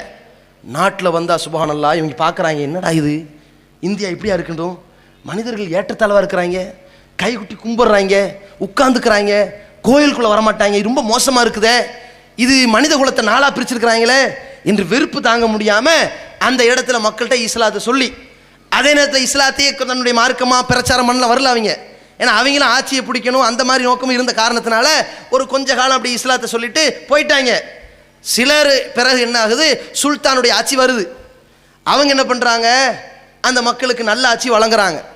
நல்லாட்சி எந்த மாதிரியான வழங்குறாங்கன்னா, ஒவ்வொன்றா முகமது கஜினி 17 முறை சோமநாத் டெம்பிளை அப்படி படையெடுத்து வந்தாருன்னாங்கல்ல, 17 முறை படையெடுத்து வந்துட்டு எந்த இந்துவையாவது கொன்னாரா? அங்கே இந்துக்களும் முஸ்லீம்களையும் நிம்மதியாக வாழ விட்டாரா இல்லையா? யாருக்காவது பாதிப்பு வந்துச்சா? அங்கே இருக்கிற நகைகளை கைப்பற்றிட்டு எங்கே ஓடி போனார்? அங்கே ஒரு ஆட்சி செஞ்சார், முகமது கோரி ஆட்சி செஞ்சார். அந்த ஆட்சி செய்தவர்களை பொறுத்த வரைக்கும் அவங்க மார்க்கத்தை பரப்புறதுக்காக வரல. வாழை காட்டி நீ இஸ்லாத்தை ஏற்றுக்கொள்ளு இல்லாட்டி கொன்றுவேன் அதுக்கு வரல. வந்து பார்த்தார்கள், என்னடா சந்து பொந்துக்கு நாடு நாடுன்னு பிரித்து வச்சுருக்கிறாங்க. சேர நாடுங்கிறான், சோழ நாடுங்கிறான், பாண்டிய நாடுங்கிறான். இது பாண்டிய நாடு, ஒரு மாவட்டத்துக்கு நாடுங்கிறான். அட இந்தியாவை எவ்வளோ நாட்டாக கூறு போட்டு வச்சுருக்கிறாங்க, எல்லாம் ஒற்றுமைப்படுத்தணுமே, ஏன் கூறு போட்டு கிடக்குது என்று அதை சீர்படுத்த ஆரம்பிக்கிறாங்க. அப்போ இந்த தாக்கருக்கு பதிலடி கொடுத்துட்டு வந்தவர்கள் இதை கொஞ்சம் சீர் பண்ணும். இது ஒரு சீர்படுத்துறதுக்கு வந்தவர்கள் ஒரு கூட்டம், அது வட மாநிலத்தில் இருக்குது, சீர் பண்ணிக்கிட்டு இருக்கிறாங்க. கீழே இங்கே கேரளாவில் வந்தவர்கள் இஸ்லாத்தை ஏற்றுப்படி மாறுறாங்க நம்ம மக்கள், இது ஒரு பக்கம். ஆனால் அங்கே சீர்படுத்துகிறவங்க எப்படிலாம் சீர்படுத்துகிறாங்க? இந்த முகமது கோரிங்கிறவர் குத்துபுதீன் ஐபக்குங்கிற ஒருவரை தன் இடத்துல வச்சிருக்கிறார். அவர் யார்? போர்க்களத்தில் பிடிபட்ட ஒரு அடிமைங்க. அந்த முகமது கோரியுடைய காலகட்டத்தில் தான் இந்த செங்கோட்டையெல்லாம் கட்டினார்கள். இன்றைக்கி பாராளுமன்றத்தை ஆட்சி பண்ணிட்டு இருக்கிறாங்களே, உட்கார்ந்து பேசி கொண்டு இருக்கிறார்களே, எல்லா இடம் கட்டினது யார்? இந்த நாட்டின் மன்னர்கள், எங்கள் முன்னோர்கள் கட்டினது. இன்றைக்கி நீ உட்காந்து ஆட்சி பண்ணுற, எங்கால் வெளியே நின்றுருக்கிறான், இதான் நிலை. அப்போ அந்த முகமது கோரியினுடைய காலகட்டத்தில் அடிமையாக இருந்தவர் தான் குத்துபுதீன் ஐபக். இவர் என்ன பண்ணுறாரு? நம்ம ஒரு புரட்சி ஏற்படுத்தணும், அடிமைகளையே அடிமை வம்சமாக வைக்கணும், அடிமைகளில் ஆட்சியை கொடுத்துருவோமே, நமக்கு என்ன ஆட்சி, நீ வச்சுக்கிட்ட ஆட்சின்னு கொடுத்தாரு. குத்புதீன் ஐபக்ட ஆட்சியை கையில் கொடுக்குறாரு. உலக வரலாறுலேயே அடிமை வம்சத்தை ஒழித்தவர்கள் ஆபிரகாம் லிங்கன் பேசுவார்கள். ஆபிரகாம் லிங்கனுடைய சட்டம் என்ன தெரியுமா? 2 நாடு மோதி கொள்கிற பொழுது அடிமைகளை பிடிச்சிட்டு போய் சிறையில் வைக்க வேணாம், ஓ நாட்டு அடிமையை நான் உன்ட்ட அனுப்பிச்சிட்றேன், ஏன் நாட்டு அடிமை உன்ட்ட இருப்பான்ல அவனை நீ அனுப்பிடு என்று பண்ற மாற்றம் பண்ணிடுவாங்க. ஆனால் அதைத்தான் ஆபிரகாம் லிங்கன் செஞ்சாரு. இங்கே முகமது கோர் என்ன செஞ்சார் தெரியுமா? நீ ஏன் இனிமேல் அடிமையாக இருக்கணும், நீ இந்த நாட்டை ஆட்சி செய்ப்போ அப்படின்னு சொல்லி அந்த பகுதியை ஆட்சி செய்யறதுக்கு விட்டுட்டார். நீனே எல்லாத்தையும் செய்யன்னு சொல்லி ஆட்சி செய்ய விட்டாரு. இன்னைக்கு ஒபாமா ஆட்சியாளராக வந்தது பெருமையாக பேசுகிறவங்க, கருப்பு நிற சமுதாயத்திற்கு உரிமை பாராட்ட வந்த நெல்சன் மண்டேலாவுடைய மரணத்தை பெருமையாக பேசுபவர்கள் உலக சமுதாயத்தில் அடிமை வம்சத்தை ஒழித்து அவங்கையில் ஆட்சியை குடித்த இஸ்லாமிய மன்னர்களை மறந்து விட்டார்கள், அவனை வரலாற்றில் மறைத்து விட்டார்கள். அப்படி மறைத்தார்கள். அப்போ ஆட்சியை கொடுத்தானா? குத்புதீன் ஐபக் ஆட்சி செய்கிறார். செஞ்சுக்கிட்டு இருக்கும் பொழுது அதற்கப்புறம் யார் வரா? அலாவுதீன் கில்ஜி வராரு. அலாவுதீன் கில்ஜி வரும் பொழுது அவர் பார்க்குறார், மக்கள்கிட்ட நாடு கூறு கூறாக கிடக்குது, இதை சரி பண்ணணுமே. இந்த நாட்டில் பார்த்தீங்கன்னு சொன்னால் விளை நிலம்னு ஒன்று கிடக்குது, அதே மாதிரி பொருளாதாரத்துக்கு பண்டமாற்றம் பண்ணிக்கிட்டு இருக்கிறாங்க. நம்ம ஏன் பண்டமாற்றம்னு சொல்லி இருக்கணும்? வந்து தங்கத்தை கொடுத்தா கோதுமையை தரது, அரிசியை கொடுத்தா பேரிச்சம்பழம் தரது, இந்த பண்டமாற்றம் ஏன் வச்சுக்கணும்? எல்லாத்துக்கும் நாம் ஏன் ஒரு விலை நிர்ணயம் பண்ணக்கூடாது? இன்றைக்கி நிதியமைச்சர் பண்ணுறாங்கல்ல, இது மாதிரி ஒரு சிந்தனை அன்னைக்கு தான் இந்தியாவுக்கே பிறக்குதுங்க. நாம் ஏன் ஒரு விலை நிர்ணயம் பண்ணக்கூடாது என்று சொல்லி உலக வரலாறில் ஒரு பொருளை கொடுத்தால் அதற்கு காசு வாங்க வேண்டும் என்கிற விலை நிர்ணயம் செய்யப்பட்ட ஒரு நாட்டில், அந்த இந்தியாவில் அதை அமல்படுத்தியவர் அலாவுதீன் கில்ஜி தான். அந்த முஸ்லீம் மன்னர் தான் அதை தொடங்கி வச்சார். தொடங்கி வச்சு என்ன பண்ணுறாரு? வீட்டு வரி கட்டணும், வீடு இருக்குது, நிலம் இருக்குது, தோப்பு துறவெல்லாம் இருக்குது, இதுக்கு வரி சுமத்தணும், அரசாங்கம் இயங்கணும்னா வரி கட்டினால்தான் அரசாங்கம் இயங்கும் என்கிற சட்டத்தை போடுறாரு. இந்த வரி கட்டுற தத்துவத்தை கொண்டு வந்தது யாரு? முஸ்லீம் சமுதாயம். இந்த நாட்டில் கரெக்டாக முறையாக வரி கட்ட வேண்டுங்கிற ஒரு சித்தாந்தத்தை உருவாக்கினவன் முஸ்லீம். இன்னைக்கு நாட்டில் வரி கட்டாமல் சுவிஸ் பேங்க்கில் நிறைச்சி வச்சிருக்கிறானே அவன் இந்த ஆரியன். இவன் வரி கட்ட மறுக்கிறான். இதில் சச்சின் டெண்டுல்கருக்கு பாரத ரத்னா விருதான் பாருங்க. இவன் என்ன செஞ்சான் இந்த நாட்டுக்கு? அடே, நீ பாரத ரத்னா விருது தரதா இருந்தால் ஒவ்வொரு குடிமகனும் வரி கட்டினால்தான் இந்த நாடு இயங்கும் என்கிற ஒரு சித்தாந்தத்தை உண்டாக்குன அலாவுதீன் கில்ஜிக்கு கொடுத்துருக்கணும். யாருக்கு கொடுக்குறான்? சச்சின் டெண்டுல்கர் கொடுக்குறான். இவன் நாட்டுக்கு என்ன தியாகம் பண்ணா? அவனுக்கு செஞ்சான் பல தியாகம். நல்லா விளாண்டான், கோடி கோடியாக சொத்து சேர்த்தான். எந்த அளவுக்கு உலகமாக கஞ்ச பையன் தெரியுமா? அவன் 100 கோடி சம்பாதிக்கிறான்னு வைங்க, 110 கோடி சம்பாரிச்சு அரசாங்கத்தில் கணக்காட்டுவாங்க. 110 கோடி சம்பாதித்தேன். என்னுடைய பொறுத்த வரைக்கும் நான் 110 கோடி என்பது என்னுடைய காசெல்லாம் கிடையாது. அதில் 10 கோடி தான் கிரிக்கெட்டில் விளையாண்டது. 100 கோடி என்பது விளம்பரத்தில் சம்பாதித்தது. விளம்பரம் என்பது சினிமா நடிகனை போன்று எனக்கு வரி விலக்கு கொடுங்கள், வரி கட்ட மாட்டேன் என்று மறுத்தான். நாட்டுக்கு 5 நயா பைசா வரி கட்டாத அயோக்கிய பையன். அதுக்கப்புறம் என்ன பண்ணான், இவன் வந்து கார் கொடுக்குறான் இவனுக்கு பரிசா. காரெல்லாம் வாங்குறது எனக்கு பெரிய விஷயம் இல்லை, காருக்கு பெட்ரோல் யார் கொடுப்பா, சரிடா நாங்களே கொடுக்குறோம்டா, இந்த காருக்கு வரி காட்டி யார் கட்டுவா, நாங்களே கட்டுறோம்டா என்று கொடுத்தார்கள். இந்த நாட்டுக்கு ஒரு துளி நன்மை செய்யாதவன் இவனுக்கு கொடுக்குறாங்க பாரத ரத்னா விருது. அலாவுதீன் கில்ஜி என்ன பண்ணுறாரு, வரி விதிப்பு ஏற்பாடு செய்கிறார், விலை நிர்ணயம் ஏற்பாடு செய்கிறார். ஏற்பாடு செஞ்சதுக்கு பிறகு அப்புறம் ஆட்சிக்கு வர்றது ஒருத்தர் வராரு. யார் வரா, ஷெர்ஷா என்பவர் ஆட்சிக்கு வரார். வரலாற்று எழுத்துக்களில் பொன்னெழுத்துக்களால் போற்றப்பட வேண்டிய அளவில் பொறிக்கப்பட வேண்டிய நபர்கள், அதில் ஷெர்ஷாங்கிற ஒரு ஆள். அந்த மன்னர் என்ன பண்ணார், இந்த நாட்டுக்கு இவர்கள் என்ன பண்ணார்கள், நீ தேசிய கொடியை எரிக்கிறேங்கிற, தேசிய கொடியை ஏற்ற மாட்டேங்கிற, ஜனகணமனது பாட மாட்டேங்கிற, நாட்டின் சுதந்திரத்துக்கு வந்த காந்தியை சுட்டு கொன்ன, இவர்கள் இந்த நாட்டுக்கு என்ன துரோகம் பண்ணார்களா, தீங்கு செய்தார்களா, இந்த நாட்டை வந்து அடுத்தவனுக்கு அடமானம் வச்சார்களா, என்ன பண்ணாங்க? இந்த ஷெர்ஷாங்கிறவர் என்ன உண்டாக்குறாருன்னா, ஏன் நாடா கூறு போட்டிருக்கணும், இந்த நாட்டை 47 மாநிலங்களாக ஆக்கணும், சர்க்காராக உண்டாக்கணும், சர்க்கார்னா அரசு, 47 சர்க்காராக ஆக்கிரணும் என்று ஆக்குறாரு. மாநிலம் மாகாணம் சொல்லி பிரித்து ஆக்குறாரு. அந்த மாதிரி பல நாடுகளாக இருந்த இந்த தேசத்தை, பல நாடுகளாக கூறு போடப்பட்ட இந்த நாட்டை ஒரு நாட்டாக்க ஒருமித்த ஒரு மன்னர் இந்த ஷெர்ஷா தான். அந்த மன்னர் எவ்வளோ காலம் ஆட்சி செஞ்சார் தெரியுமா? இவன் 50-60 ஆண்டு காலம் ஆட்சி பண்ணியிருக்கிறான்.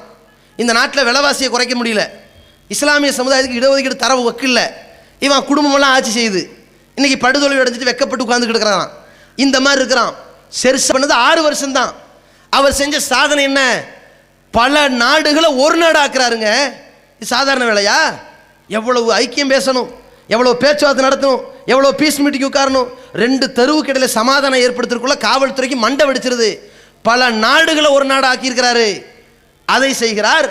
பிறகு என்ன செய்கிறாரு, அந்த விஏஓன்னு சொல்லி இன்னைக்கு ஒவ்வொரு கிராமத்தில் வில்லேஜ் அட்மினிஸ்ட்ரேஷன் ஆஃபீஸர்னு வச்சுருக்காங்கல்ல, அது யாரால் உருவாக்கப்பட்டுச்சு? அவர்கள் மூலமாக ஃபிர்கான் வைத்திருக்கிறார்கள், தாசில்தார் வைத்திருக்கிறார்கள், பஞ்சாயத்து வைத்திருக்கிறார்கள், அவர்கள் மூலமாக முன்சிஃப் கோர்ட் வைத்திருக்கிறார்கள். இதெல்லாம் யாரால் உருவாக்கப்பட்டது? இந்த ஷெர்ஷாவால் உருவாக்கப்பட்டுச்சு. முன்சிப்னா அரபி வார்த்தை, இன்சாஃபாக நடுநிலையோடு நடப்பது, நீதிமன்றம். தஹசீல்தார்னா பேச்சுவார்த்தை சுமூகப்படுத்துவது, தஹசீல் பண்ணுவது. அதே மாதிரி வந்து ஃபிர்கான்னு சொன்னால் பிரிவு, குட்டி குட்டியாக ஒரு பிரிவு வைத்து ஏற்பாடு பண்ணார். அது மாதிரி வில்லேஜ் அட்மினிஸ்ட்ரேஷன் ஒரு ஏற்பாடு படுத்தியவரும், ஒவ்வொரு பகுதியில் அந்த நீதிமன்றங்களை உண்டாக்குனவரும் இந்த மன்னர்.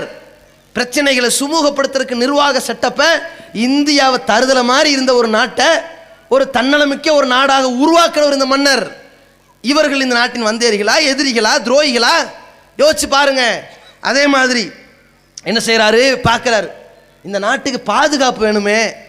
எப்படி யோசனை பாருங்க, நம்ம நாட்டு மக்கள் எதிர் நாட்டவர்களால் படையெடுக்கப்பட்டு விட்டால் எப்படி எதிர்கொள்வது? அதனால் பாதுகாக்கப்படணும். அதனால் லோக்கலில் இருக்கிற மக்களை பாதுகாப்பதற்கு காவல்துறை என்றும், எல்லை ஓரங்களை பாதுகாப்பதற்கு இராணுவம் என்றும் இந்திய நாட்டில் போலீஸ் அண்ட் மிலிட்ரி என்று ஸ்பிளிட் செய்து ஒருத்தர் உண்டாக்கி இருக்கிறார் என்று சொன்னால் அவர் இந்த ஷெர்ஷா மன்னர் தான். இந்த நாட்டில் காவல்துறையையும் மிலிட்ரியையும் உண்டாக்கி கொடுத்தது எங்கள் முஸ்லீம் மன்னர்கள். அவன் உண்டாக்கி வச்சுட்டு போனான். இன்னைக்கு அந்த காவல்துறையில் முஸ்லீம்களை காணோம், இராணுவத்தில் முஸ்லீம்களை காணோம், இடஒதுக்கீடு இல்லாமல் கேலி கூத்தா நிற்கிறோம், கேவலப்பட்டு நிற்கிறோம். அதே மாதிரி ஒவ்வொரு நிலத்திற்கு வரி போட்டார்கள். ஒவ்வொரு நிலத்தை ஒருத்தன் விலைக்கு வாங்கினான்னா பட்டான்னு ஒன்று வெய், சிட்டான்னு வெய், சர்வேன்னு ஒன்று போடு, அதுக்கு ஒரு நம்பர் போடு என்று சொன்னார்கள். இவங்கெல்லாம் ஆக்கிரமிச்சு கிடந்தாங்க. இந்தா இன்னைக்கு இது எனக்கு சொந்தம், நாளைக்கு இது உனக்கு சொந்தம், ஒரு வரையறை இல்லாமல் சுற்றினாங்க. இவன் என்ன பண்ணாரு, இது வரையறை இல்லாமல் இருக்கக்கூடாது, அளவு போடு, அளந்துட்டு அதுக்கு ஒரு நம்பரை போடு, இந்த நம்பரை நீ பட்டா எழுது, பர்மிஷன் வாங்கு என்று சட்ட திட்டத்திற்கு முறையான ஒரு ஆட்சி செட்டப்பை வகுத்து கொடுத்தவர் இந்த ஷெர்ஷா மன்னர். இன்னைக்கு ஒவ்வொரு இடத்துலையும் பத்திர ஆஃபீஸில் போய் உட்கார்ந்து இருக்கிறோமே, ரெஜிஸ்டர் அலுவலகத்திற்கு மூலப்பிதா யாரு? இந்த முஸ்லிம் மன்னர். இவன் இந்த நாட்டினுடைய துரோகியா? நாட்டை பிரித்தாள் சூழ்ச்சி செய்தவர்களா? பிரிஞ்ச நாடை ஒன்னாக்குனவனுக்கு பிரிவினைவாதிங்கிற பட்டமா? யோசிச்சு பாருங்க. அடுத்து என்ன பண்றாரு? ஒவ்வொரு இடத்திலிருந்து தகவல்கள் பரிமாற்றம் பண்ணணும். ஒரு குடும்பத்தார் இறந்திருப்பாங்க, அந்த செய்தி அவனுடைய உறவினருக்கு போய் சேரணும். என்ன செய்யலாம் என்று போஸ்ட் ஆஃபீஸ் தபால் அலுவலகத்தை உண்டாக்குனது யாரு? இந்த தேசத்தில் தபால் அலுவலகத்தை உண்டாக்கி ஒரு கம்யூனிகேஷன் தகவல் தொடர்பு மையத்தை உண்டாக்கிய ஒரு பிதாவாக இருந்தவர் இந்த ஷெர்ஷா மன்னர். 6 வருஷத்துல நாட்டை திருப்பி போடுறாருங்க. எப்படிப்பட்ட திறமை! அடே இஸ்லாமியர்கள் கையில இந்த நாட்டை கொடுங்க, 1 வருஷத்துல மாத்தி காட்டுவோம். எப்படிப்பட்ட திறமைசாலிகளை வைத்திருக்கிறோம். இன்னைக்கு துருப்பு சீட்டாக தூக்கி வீசப்பட்டிருக்கிறோம், ஓட்டு வங்கிகளாக ஏமாற்றப்பட்டு கொண்டிருக்கிறோம். அப்படிப்பட்ட தியாகிகளாக எங்கள் மன்னர்கள் திகழ்ந்து விளங்கினார்கள். அதே மாதிரி ரூபாய், இன்னைக்கு ரூபாய் நோட்டு வச்சிருக்கானே, ரூபாய்க்கு RSங்கிறத இன்னைக்கு ஒரு சிம்பிள் போட்டிருக்கானே, அந்த சிம்பிளை உண்டாக்கணும் ஒரு முஸ்லீம், அது ஒரு விஷயம். இந்த ரூபாய் நோட்டு இருக்கு இல்லைங்க, ரூபாய் நோட்டுங்கிற ஒரு விதிமுறையை கொண்டு வந்தவன் அலாவுதீன் கில்ஜி. அதற்கு பிறகு வெள்ளி ரூபாய் நோட்டை கொண்டு வந்து அந்த ரூபாயில வெள்ளி ரூபாய் என்று சட்டத்தை கொண்டு வந்தவர் யார்? இந்த ஷெர்ஷா. ரூபாய் நாணயத்தின் தந்தை என்று போற்றப்பட்டவர் யார் இந்தியாவில்? இந்த ஷெர்ஷா. இந்த ரூபாயினுடைய ஃபேமஸ் தான் குவைத்தில் இருக்குது. இந்த ரூபாய் தான் ஆரம்ப காலத்தில் துபாயில் இருந்துச்சு. UAE யுனைடெட் அரப் எமிரேட்ஸ் என்கிற ஐக்கிய அரபு தீபகற்பம், துபாய், அபுதாபி, ஷார்ஜா போன்ற நாடுகளுக்கெல்லாம் பகுதிகளுக்கெல்லாம் இன்னைக்கு தான் திர்கம் தீனாருங்கிறான். அன்னைக்கு என்ன ரூபியா? எந்த ரூபியா? இந்தியா ரூபியா தான். இவன் கொடுத்தது தான் அந்த நாட்டிலையும். அதே மாதிரி குவைத்தில் வச்சிருந்தானே, குவைத்தில் இந்தியாவுக்கு ஒரு தனி மவுசே இருக்குது. என்ன? இந்திய தேசத்தின் ரூபாய் தான் முதல்ல இருந்த ரூபாய். சதாம் ஹுசேனுடைய தாக்குதலுக்கெல்லாம் முன்னாடி இந்திய தேசத்தின் ரூபாய் தான். அப்படிப்பட்ட இந்திய தேசத்தின் ரூபாயை உலக அளவில் பரப்புனாங்களே, டாலர் மாதிரி வச்சிருந்தாங்க. இன்னைக்கு டாலருக்கு பிச்சை எடுத்துட்டு இருக்கிறாங்க. இன்னைக்கு நம்ம நாட்டில் எப்படி இருக்குது? நிதியமைச்சர் ஓடுறாரு. என்னது? கட்ட கட்ட கட்ட கடன்னு விலைவாசி கூடிக்கிட்டே போகுது. 10 ரூபா, 5 ரூபா, 20 ரூபா, 40 ரூபா, 60 ரூபா, 70 ரூபா, 72 ரூபா, 100 ரூபா, டமால்னு கீழே விழுந்துருவார். நம் நாடு பணம் வீங்கி வெடித்து போய்விட்டது. எப்படி இந்த லட்சணத்தில் இருக்குது? அப்போ அன்னைக்கு எப்படி உண்டாக்கணா? இதாண்டா டாலரு, உலகத்துக்கே இதான் டாலரு. நாட்டில் ரூபா நோட்னா எங்க நாட்டை பார்த்து கத்துக்க என்று இந்தியாவிற்கு ஒரு பாடம் கற்றுக் கொடுத்தவனே ஒரு முஸ்லிம் மன்னர். அப்படிப்பட்ட தியாகத்தை செய்து வைத்திருக்கிறார்கள். அதே மாதிரி இன்னைக்கு பாருங்க, எல்லா ரோட்லையும் போன காஷ்மீர்லேருந்து கன்னியாகுமரி வரைக்கும் ரோட்டு ஓரங்களை எல்லாம் பார்த்தோம்னா மரங்கள் இருக்கா இல்லையா? ஒவ்வொரு மரத்துக்கு ஒரு நம்பர் போட்டிருக்கானா இல்லையா? இந்த மரங்கள் உண்டாக்குன கலாச்சாரத்தை யார் உண்டாக்குனா? இந்த மன்னர் தான் உண்டாக்குனார். இந்த ஷெர்ஷா மன்னர் தான் சாலை நடுவிலோ அல்லது சாலை ஓரங்களிலோ மரங்கள் நடப்பட வேண்டும். அது பசுமைக்காக இருக்கும், தூசிகளையும் துப்புரவைகளையும் ஒதுக்கக்கூடியதாக இருக்கும், மக்களுடைய தேவைக்கு நிழல் தரக்கூடியதாக இருக்கும். எல்லா ஓரங்களிலும் மரம் நட வேண்டும் என்று சொன்னார்கள். சொல்லி இன்றைக்கு இந்திய தேசத்தில் ஒவ்வொரு சாலை ஓரத்தில் ஒரு மரம் இருக்குதுண்டா அந்த மரத்தின் விதையாக இருந்தது யார்? இந்த முஸ்லிம் மன்னர். அதே மாதிரி ஆங்காங்கே ஒரு ஓரத்தில் போய் வண்டி நின்றுச்சுன்னா பஸ் ஸ்டாப்னு வச்சிருக்கிறோமே, அதுக்கு தமிழில் நிழற்கொடைன்னு வச்சிருக்கானே. நிழற்கொடைன்னு இந்தியாவில் முதல்ல உருவாக்கினவன் யாரு? இந்த ஷெர்ஷா மன்னர் தான். ஒவ்வொரு இடத்துலையும் ஏதாவது ஒரு பயணத்திற்கு ஒரு ஆள் போயிட்டாங்கன்னா அவங்க தன்னுடைய இயற்கை தேவையை பூர்த்தி பண்ணுவாங்க, உட்கார்ந்து சாப்பிடுவாங்க, தங்குவாங்க. ஒரு நிழற்கொடை அமைக்கணும் என்று சொல்லி நிழற்கொடையை அமைத்து கொடுத்த ஒரு மனிதநேய வேலையை செய்தது யார்? இது முஸ்லிம் மன்னர். எவ்வளவு தியாகத்தை இந்த நாட்டில் செய்திருக்கிறோம். எங்களுக்கு என்ன பேரு? தீவிரவாதி, நாட்டை துண்டாடிய பயங்கரவாதிகள், பிரிவினைவாதிகள், வந்தேரிகள், தேச துரோகிகள். எப்படி? அட, இந்த நாட்டின் சுதந்திரத்திற்காக போராடின நம்மளை சுதந்திர தினத்தில் வச்சு தீவிரவாதிங்கிறாங்க. எப்படி இருக்குது பாருங்க நம்மளால. அந்த மாதிரி இந்த நாட்டினுடைய மன்னர்களாக வந்தவனு இந்த நாட்டுக்கு நல்லது செஞ்சான். அதே மாதிரி 1857 வருகிறது. கிட்டத்தட்ட கிபி 700 இருந்து 1700 வரைக்கும் 1000 ஆண்டுகள் உலகத்தில் ஒரு சமுதாயம் ஆட்சி செய்திருக்கிறது என்றால், அந்த ஆட்சியை செவ்வையாக நடத்தியிருக்கிறது என்றால், இந்து முஸ்லிம் சமுதாய மக்களிடத்திலே சமூக நல்லிணக்கத்தோடு இயக்கி இருக்கிறது என்றால், அது இஸ்லாமிய சமுதாயம் என்கின்ற ஒரு வரலாறை உண்டாக்கி கொடுத்தவர்கள் இந்த மன்னர்கள். அப்படிப்பட்ட ஒரு மன்னர்களுடைய வரலாற்றை மறைத்துவிட்டு இருட்டடிப்பு செய்துவிட்டு 1857 சிப்பாய் புரட்சி எழுதுறான். கொஞ்சம் நஞ்சம் எழுதுறான். அந்த 1857 யாருடைய தியாகம் இருந்துச்சு? யார் வந்தேரின்னு புரியுதா? இந்த நாட்டில் இஸ்லாத்தை ஏற்றுக்கொண்ட இந்த நாட்டின் மன்னர்கள், இந்த மண்ணின் மைந்தர்கள் பல்கி பெறுகிறார்கள். இவர்களுக்கு வந்தேரின் அவப்பேர் சுமத்துறான். இந்த நாட்டின் வளமான தேசத்தை உண்டாக்கியவர்களுக்கு வந்தேரிகள் என்றும் துரோகிகள் என்றும் அவப்பேர் சுமத்தி இருக்கிறார்கள். இந்த நாட்டில் முஸ்லீம்கள் ஆண்ட காலகட்டத்தில் இந்து சமுதாய மக்கள் நோவினை செய்யப்பட்டார்களா? கோயில்கள் தகர்க்கப்பட்டுச்சா? வழிபாட்டு தலங்கள் சிதைக்கப்பட்டுச்சா? எத்தனையோ பள்ளிவாசல்கள் கட்டப்பட்டாலும் அதைவிட பன்மடங்கு கோயில்கள் கட்டப்படுவதற்கு அனுமதி கொடுக்கப்பட்டுச்சல்லவா? யோசித்து பாருங்கள். மனித நேயமும் மத நல்லிணக்கும் யாருடைய காலத்தில் இருந்தது என்று. நாங்களா வந்தேரிகள்? இது மண்ணின் மைந்தர்கள், இந்த தேசத்திற்காக வேண்டி ரத்தம் சிந்தியவர்கள். ஆசிரியர் குஷ்வத் சிங் என்பவர் எழுதுகிறார். இல்லஸ்ட்ரேட் வீக்லி என்ற அந்த பத்திரிகையில் எழுதினார். நல்ல வேளை இன்னைக்கு அவர் உயிரோடு தான் இருக்காரு, அவர் ஆதாரமாக இருக்கிறாரு.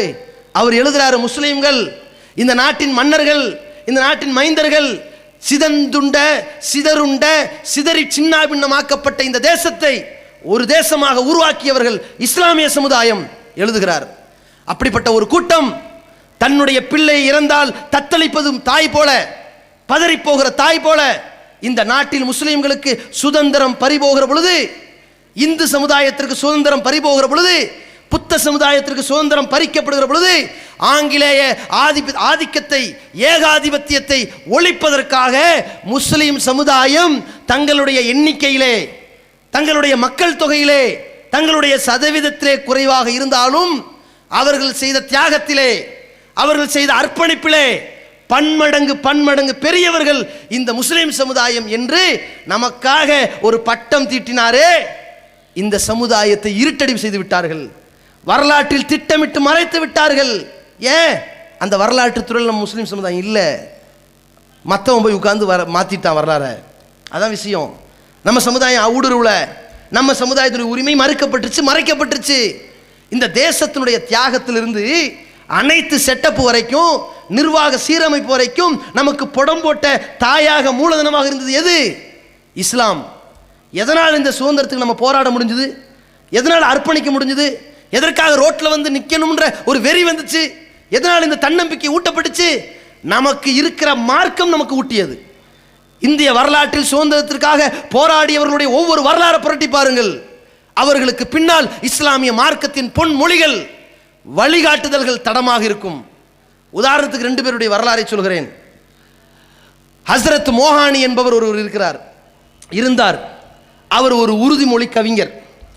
எதிரிகளை கவிதை நடையில் செருப்பால் அடிக்கக்கூடிய வகையில், நாக்க புடுங்கிட்டு சாகர மாதிரி கேள்வி கேட்கக்கூடிய வகையில், நெத்தியில் அடிக்கிற மாதிரி வரிக்கு வரி பதில் தரக்கூடிய ஒரு அறிஞராக ஹஸ்ரத் மோஹானி என்பவர் இருந்தார்.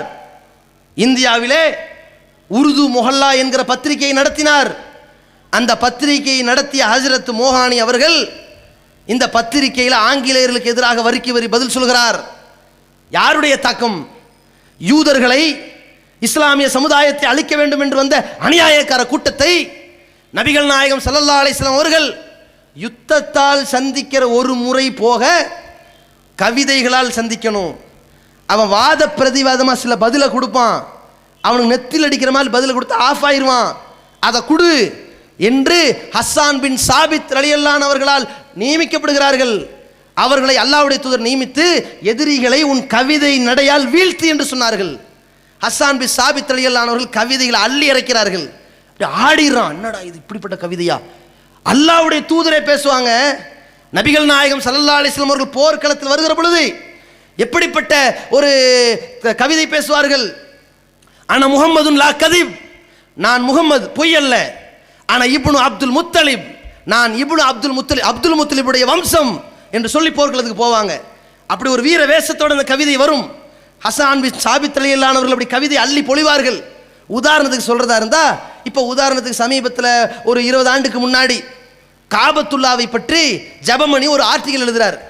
காபா நிலைக்குமா எழுதினார்ல, காபத்துல்லா அழிஞ்சு போயிருமா, அது நிலைக்குமான்னு எழுதுறாரு. அதுக்கு பிஜே அவர் ஒரு பதிலடி கொடுக்குறாரு. என்ன பதிலடி? கப்சா நிலைக்குமா, இதை நெத்தில் அடிக்கிறது. ஆஃப் ஆனார்ல, ஐயோ என்னை விட்டு விடுங்கள் அன்பா, மறந்து விட்டேன் அப்படின்னு ஓடினார்ல, அந்த மாதிரி போகிறது தான் வரிக்கு வரி அடி. அது மாதிரி ஹஸ்ஸான் பின் சாபித் ரலியல்லாஹு அவர்கள் எப்படி பதிலடி கொடுத்தார்களோ அப்படிப்பட்ட வழிகாட்டுதலால் உருவாக்கம் பெற்ற ஹஸ்ரத் மோகானி அவர்கள் பதிலடி கொடுக்கிறார்கள். ஆங்கிலனுக்கு பதில் சொல்ல முடியல, தாங்க முடியல. அந்த பள்ளிவாசல்கள் எல்லாம் சொற்பொழிவுகள் கம்பீரமாக அப்படி சொற்பொழிவுகள் வானலா வகையில் உயருது ஆங்கிலனுக்கு எதிராக. எவனாவது தன்னுடைய வழிபாட்டு தலத்தை பயன்படுத்தியிருக்கானா? இந்திய சுதந்திரத்திற்கு நம் சமுதாயம் பயன்படுத்துச்சு, ஜும்மாவில் மேடையில் குத்பாவில் பயன்படுத்துச்சு. இது தாங்க முடியாம ஹஸ்ரத் மோகானி அவர்களுடைய பத்திரிகையை தடை செய்தார்கள். அவர்களுடைய பத்திரிகை அலுவலகத்துக்கு சீல் போட்டார்கள். அவரை கைது செய்துவிட்டு எந்த சிறைச்சாலையில் அடைத்து வைத்திருக்கிறோம் என்று கூட தகவல் சொல்லாமல் இருட்டடிப்பு செய்தார்கள். அவருடைய மனைவி நிறை மாத கர்ப்பிணியாக இருந்து தேடுகிறாள், ஓடுகிறாள், ஒவ்வொரு சிறைச்சாலையை பார்க்கிறாள், எங்கும் காணவில்லை. 1.5 ஆண்டு காலம் வருகிறது. குழந்தையை பெற்றெடுத்து 1.5 வயசு குழந்தையை சுமந்துட்டு ஒரு சிறைச்சாலையை சந்தித்து விட்டாள். தன்னுடைய கணவனாரிடத்தில் தான் பெற்றெடுத்த குழந்தையை காட்டுகிறாள். அந்த குழந்தையை சிறைவாசியாக இருந்த ஹஜ்ரத் மோகானி அந்த ஜெயில் கம்பிலிருந்து கையை நீட்டி கொஞ்சி விட்டார். என்னங்க தப்பு நடந்துருச்சு? சிறைவாசியின் விதிமீறல் என்கிற அடிப்படையில் மீண்டும் 2 ஆண்டு காலம் சிறைவாசத்துக்கு தள்ளப்பட்டார்களே. அப்படிப்பட்ட தியாகிகளை பெற்ற சமுதாயம் இந்த நாட்டின் இஸ்லாமிய சமுதாயம். அதே மாதிரி இன்னொரு சம்பவம் நிறைய இருக்கிறது, உங்களுக்கு கேள்விப்பட்ட செய்திகளும் இருக்கிறது. புதுசாக ஒரு செய்தியை சொல்லணுங்கிறக்காண்டி சொல்லிக்கிறேன். 2 சகோதரர்கள், யாரு? அலி சகோதரர்கள். இந்த நாட்டில் பட்டம் பிடித்தவர்கள். லண்டனில் போய் பேசுகிறார்கள், என்னை இந்த நாட்டிலேயே நான் இறந்து விட்டால் அடக்கம் செய்து விடுங்கள், நான் இறந்தால் லண்டனில் அடக்கம் செய்வதற்கு விரும்புகிறேன். ஏன் தெரியுமா? இந்திய நாடு கொத்தடிமை மிக்க நாடு, ஆங்கிலேயர்களால் அடிமைப்படுத்தப்பட்ட நாடு. அந்த நாட்டில் என்னுடைய உடலை தகனம் செய்து விடாதீர்கள், என்னுடைய உடலை அடக்கம் செய்ய வேண்டும் என்று சொன்னால் இந்த லண்டனில் அடக்கம் பண்ணுங்க, ஏன்னா அது சுதந்திரம் பெற்ற நாடுன்னு சொல்லி அவனுக்கு செருப்பில் அடிக்கிற மாதிரி பதில் கொடுத்தார். பிறகு இந்த அலி சகோதரர்கள், இந்த ஹைதர் அலி சவுக்கத் அலி அவர்கள் கைது செய்யப்படுகிறார்கள் ஆங்கிலேயர்களால். வெள்ளையனே வெளியேறு இயக்கம் என்றும் ஆங்கிலேயருக்கு எதிரான பல புரட்சி போராட்டங்கள் என்றும் கைது செய்யப்பட்ட இந்த அலி சகோதரர்களுடைய தாய் இந்த சகோதரர்களை சிறைச்சாலையில் போய் பார்க்கிறாள். தான் ஈன்றெடுத்த 2 சிங்கங்களை போய் பார்க்கிறாள். பார்த்துவிட்டு எந்த தாயும் என்ன சொல்வாள்? ஏண்டா உங்களுக்கு வேலை, பொழப்பு கிட்ட வேலை, ஏண்டா ஊரில் இல்லாத அக்கறை உனக்கேண்டா என்று கேட்பாள். இந்த தாய் என்ன செய்தாள்? ஏற்கனவே இந்த நாட்டின் விடுதலைக்காக போராட்டத்திற்காக காந்தி அவர்களிடத்தில் 30 லட்சம் ரூபாய் கொடுத்த அந்த தாய் அந்த அலி சகோதரர்கிட்ட போய் சொன்னாள், வாஜ்பாய் மாதிரி காலில் விழுந்துட்டு வெளியே வாங்கடான்னு சொல்லல, வாஜ்பாய் மாதிரி காட்டி கொடுத்து விட்டு வெளியே வந்த கயவர்களாக உண்டாக்கல, கோழைகளை உண்டாக்கவில்லை. இந்த வீர தாய் சொன்னால், என் பிள்ளைகளே, நீங்கள் தண்டிக்கப்பட்டு வெளியே வந்தால் வீரர்கள், நீங்கள் கோழைகளாக மன்னிப்பு கேட்டு வந்தால் உங்கள் குறவழியை நறுத்து கொலை செய்து விடுவேன் என்றால். அலி சகோதரருடைய தாயாருக்கு வந்த வீரம் எது? யார் போட்ட வித்து, யாருடைய விதை? வரலாற்று சக்கரத்தை புரட்டி பாருங்கள். அஸ்மா பின்த் அபூபக்கர் ரலியல்லாஹு அன்ஹுடைய வரலாறு உங்களுக்கு தெரியலாம். அபூபக்கர் சித்திக் ரலியல்லாஹு அன்ஹுடைய மகள் அஸ்மா ரலியல்லாஹு அன்ஹா அவர்கள் மக்காவிலிருந்து மதீனாவுக்கு ஹிஜ்ரத் செய்கிறார்கள். எந்த ஒரு பெண்ணுக்கும் இப்படி சோதனை வராது. வரலாறுல பாருங்க, எந்த ஒரு பெண்ணுமே தன் வாழ்க்கையில் இப்படிப்பட்ட சோதனையை சந்தித்திருக்க மாட்டாளுங்க. அப்படிப்பட்ட சோதனை. இஸ்லாத்திற்காக மக்காவில் விரட்டி அடிக்கப்படுகிற நிலைமையில் அகதியாக மதீனாவுக்கு தள்ளப்படுகிற சூழ்நிலையில் அல்லாஹ்வுடைய தூதரையும் தன்னுடைய தகப்பனாரையும் வழி அனுப்பிய அஸ்மா பின்த் அபூபக்கர் ரலியல்லாஹு அன்ஹா அவர்கள், நல்லபடியாக போயிட்டு வாங்கத்தா, நான் பின்னாடி வரேன், நான் என் கணவர் சுபைர் ரலியல்லாஹு அன்ஹு அவர்களோடு வருகிறேன் என்று நிறை மாத கர்ப்பிணியோடு வந்தார்கள். ஒன்றை யோசித்து பார்த்துக் கொள்ளுங்கள், நினைவில் வைத்துக் கொள்ளுங்கள். இந்த பெண் தன்னுடைய குழந்தையை கருவிலே சுமந்து மக்காவிலிருந்து மதீனாவுக்கு ஹிஜ்ரத் செய்து வந்தாள். அஸ்மா ரலியல்லாஹு அன்ஹா அவர்கள் மதீனாவுக்கு வந்ததற்கு பிறகு ஈன்றெடுத்த குழந்தை, ஹிஜ்ரத்தில் பிறந்த முதல் குழந்தை. நபிகள் நாயகம் ஸல்லல்லாஹு அலைஹி வஸல்லம் தன்னுடைய நாவிலே பேரிச்சம்பழ துண்டை உமிழ்ந்து வைத்து அந்த உமிழ்நீரோடு கொடுத்தார்களே, அந்த உணவு முதல் உணவாக. அப்படிப்பட்ட உணவு பெற்ற குழந்தை, அப்துல்லா என்று பெயர் வைக்கப்பட்ட குழந்தை வளர்கிறது, இளைஞராகிறது, வாலிப பருவம் பெறுகிறது. அந்த பையன் பிறகு வாலிபனான பிறகு, ஒரு குடும்பஸ்தனான பிறகு, இதே மதீனாவில் ரசூலுல்லாஹி ஸல்லல்லாஹு அலைஹி வஸல்லம் ஆட்சி காலத்திற்கெல்லாம் பிறகு அபூபக்கர், உமர், உஸ்மான், அலியுடைய ஆட்சி காலத்திற்கெல்லாம் பிறகு மதினாவையும் மக்காவையும் ஆட்சி செய்து கொண்டிருக்கிற சூழ்நிலையில் ஹஜ்ஜாஜ் பின் யூசுப் என்கிற ஒரு கொடுங்கோலன் சிரியாவிலிருந்து அப்துல்லா பின் சுபைர் ரலியல்லாஹு கொலை செய்ய வேண்டும் என்ற ஒரு படையோடு வருகிறான். நாட்டை கைப்பற்ற வேண்டும் என்று வருகிறான். அந்த நேரத்தில் அப்துல்லா பின் சுபைர் ரலியல்லாஹு மக்காவுக்கு சென்று விடுகிறார்கள். மக்காவிலே ஹரம் ஷரீஃபிலே இருக்கிறார்கள், காபத்துல்லாவுக்கு உள்ளே இருக்கிறார்கள். வெளியே பெரிய ஒரு படையோடு அந்த ஹஜ்ஜாஜ் பின் யூசுப் அப்துல்லா பின் சுபைர் அவர்களை தாக்குகிறான். உலக வரலாற்றில் இப்படிப்பட்ட ஒரு வீரரை எவனாலும் பார்க்க முடியாது என்று ஹஜ்ஜாஜ் பின் யூசுஃபுடைய ஸ்டேட்மெண்ட்டில் பதிவு செய்யப்படுகிற வரலாறு. அப்துல்லா பின் சுபைர் வெளியே வருகிறார், கையில் ஆயுதம் இல்லை, ஒவ்வொருவரையும் வீழ்த்துகிறார், நிராயுதபாணியாக இருக்கிறார். எதிரிகள் ஆயிரக்கணக்கில் இருக்கிறார்கள், கிட்டத்தட்ட 70 பேரை வீழ்த்துகிறார். அதற்கு பிறகு தாங்க முடியவில்லை. இந்த ஹஜ்ஜாஜ் பின் யூசுப் என்கிற கொடுங்கோலன் அப்துல்லா பின் சுபைர் அவர்களை கொலை செய்து முண்டத்தையும் பிண்டத்தையும் தனித்தனியாக வைத்து அப்படியே தொங்க வைக்கிறான் மக்காவிலே. பாருங்கள், என்னை எதிர்த்தால், என் சர்வாதிகாரத்தை நிராகரித்தால் உங்களுக்கும் இந்த கதிதான் என்று சொல்லி அப்துல்லா பின் சுபைர் ரலியல்லாஹு அவருடைய அல்லாஹ்வின் தூதனுடைய அந்த உணவை பெற்ற இந்த தோழரனுடைய தலையை ஒரு பக்கம் தொங்க வைக்கிறான், பிண்டத்தை ஒரு பக்கமும் அந்த முண்டத்தை ஒரு பக்கமும் தொங்க வைத்துக் கொண்டு சிறிது நாட்கள் கழித்து யூதர்களுடைய கபரஸ்தானில் அடக்கம் பண்றான். யூதர்களுடைய கபரஸ்தானில் அடக்கம் செய்யப்பட்டான் என்கிற செய்தியை கேட்ட அஸ்மா ரலியல்லாஹு அன்ஹா அவர்கள் மதீனாவிலிருந்து மீண்டும் மக்காவுக்கு வருகிறார்கள். வயோதிக காலகட்டத்தில், தள்ளாத வயதில் மக்காவுக்கு வந்து யூதர்களுடைய கபரஸ்தானிலிருந்து தோண்டி எடுத்து தன் பிள்ளையை மதீனாவுக்கு தூக்கிட்டு போகிறார்கள். யோசித்து பாருங்கள், இந்த தாய் என்ன நினைத்திருப்பாள்? அடே, இந்த குழந்தையை இஸ்லாத்திற்காக கருவிலே சுமந்து மதீனாவுக்கு போனேன் அன்று, இன்றைக்கு இஸ்லாத்திற்காக கையிலே பிணமாக சுமந்து மதீனாவுக்கு போகிறேனே நினைத்திருப்பாரா இல்லையா? அப்படிப்பட்ட நேரத்திலும் கூட அந்த வீரத்தாய் அஸ்மா ரலியல்லாஹு அன்ஹா அவர்கள் நபிகளாருக்கு பக்கத்தில், அபூபக்கருக்கு பக்கத்தில் அடக்கம் செய்துவிட்டு தைரியமாக நின்று கொண்டிருக்கும் பொழுது ஹஜ்ஜாஜ் பின் யூசுப் வருகிறான். அஸ்மாவே, நீங்க பெருசா நினைச்சுக்காதீங்க, நீங்க கோச்சிக்காதீங்க, எங்க சர்வாதிகாரத்துக்கு எதிராக உங்க மகன் ஈடுபட்டதுனால நாங்க கொன்னுட்டோம், அப்படிதான் பண்ணுவோம் என்று பேசுகிறான். அதற்கு தனி ஒரு பெண்ணாக இருந்த அஸ்மா ரலியல்லாஹு அன்ஹா அவர்கள் சொன்ன ஸ்டேட்மெண்ட், அடே, நபிகள் நாயகம் ஸல்லல்லாஹு அலைஹி வஸல்லம் அவர்கள் சொன்னார்கள், சகீபு கூட்டத்தாரிடமிருந்து ஒரு அநியாயக்காரன் வருவான் என்று சொன்னார்கள். அந்த அநியாயக்காரன் வேற யாரும் இல்லை, நீதான் அந்த அநியாயக்காரன் என்று சொன்னாரே. அப்படிப்பட்ட வீரத்தாயினுடைய விதை இந்த அலி சகோதரருடைய தாயினுடைய வாக்கு மூலமாக வெடித்ததல்லவா? இப்படிப்பட்ட தியாக செம்மல்களால் இந்திய நாடு சுதந்திரம் பெற்றது. இந்த நாட்டின் சுதந்திரத்திற்காக நாம் போராடி இருக்கின்றோம். அப்படிப்பட்ட நம்மை பார்த்து தீவிரவாதிகள், வந்தேரிகள், பிரிவினைவாதிகள் என்று சொல்லுகிறார்களே, இந்த நாட்டை காட்டி கொடுத்தவர்கள், ஆங்கிலேயரில் காலில் விழுந்தவர்கள், இந்த தேசத்தை இன்னும் மதிக்க துணியாதவர்கள், இந்த தேசத்தை அழிக்க துடிப்பவர்கள், நாட்டை துண்டாடி தீவிரவாத செயலில் ஈடுபட வேண்டும் என்று கங்கணம் கட்டிக்கொண்டு வாழ்பவர்கள் செய்த சதி என்ன தெரியுமா?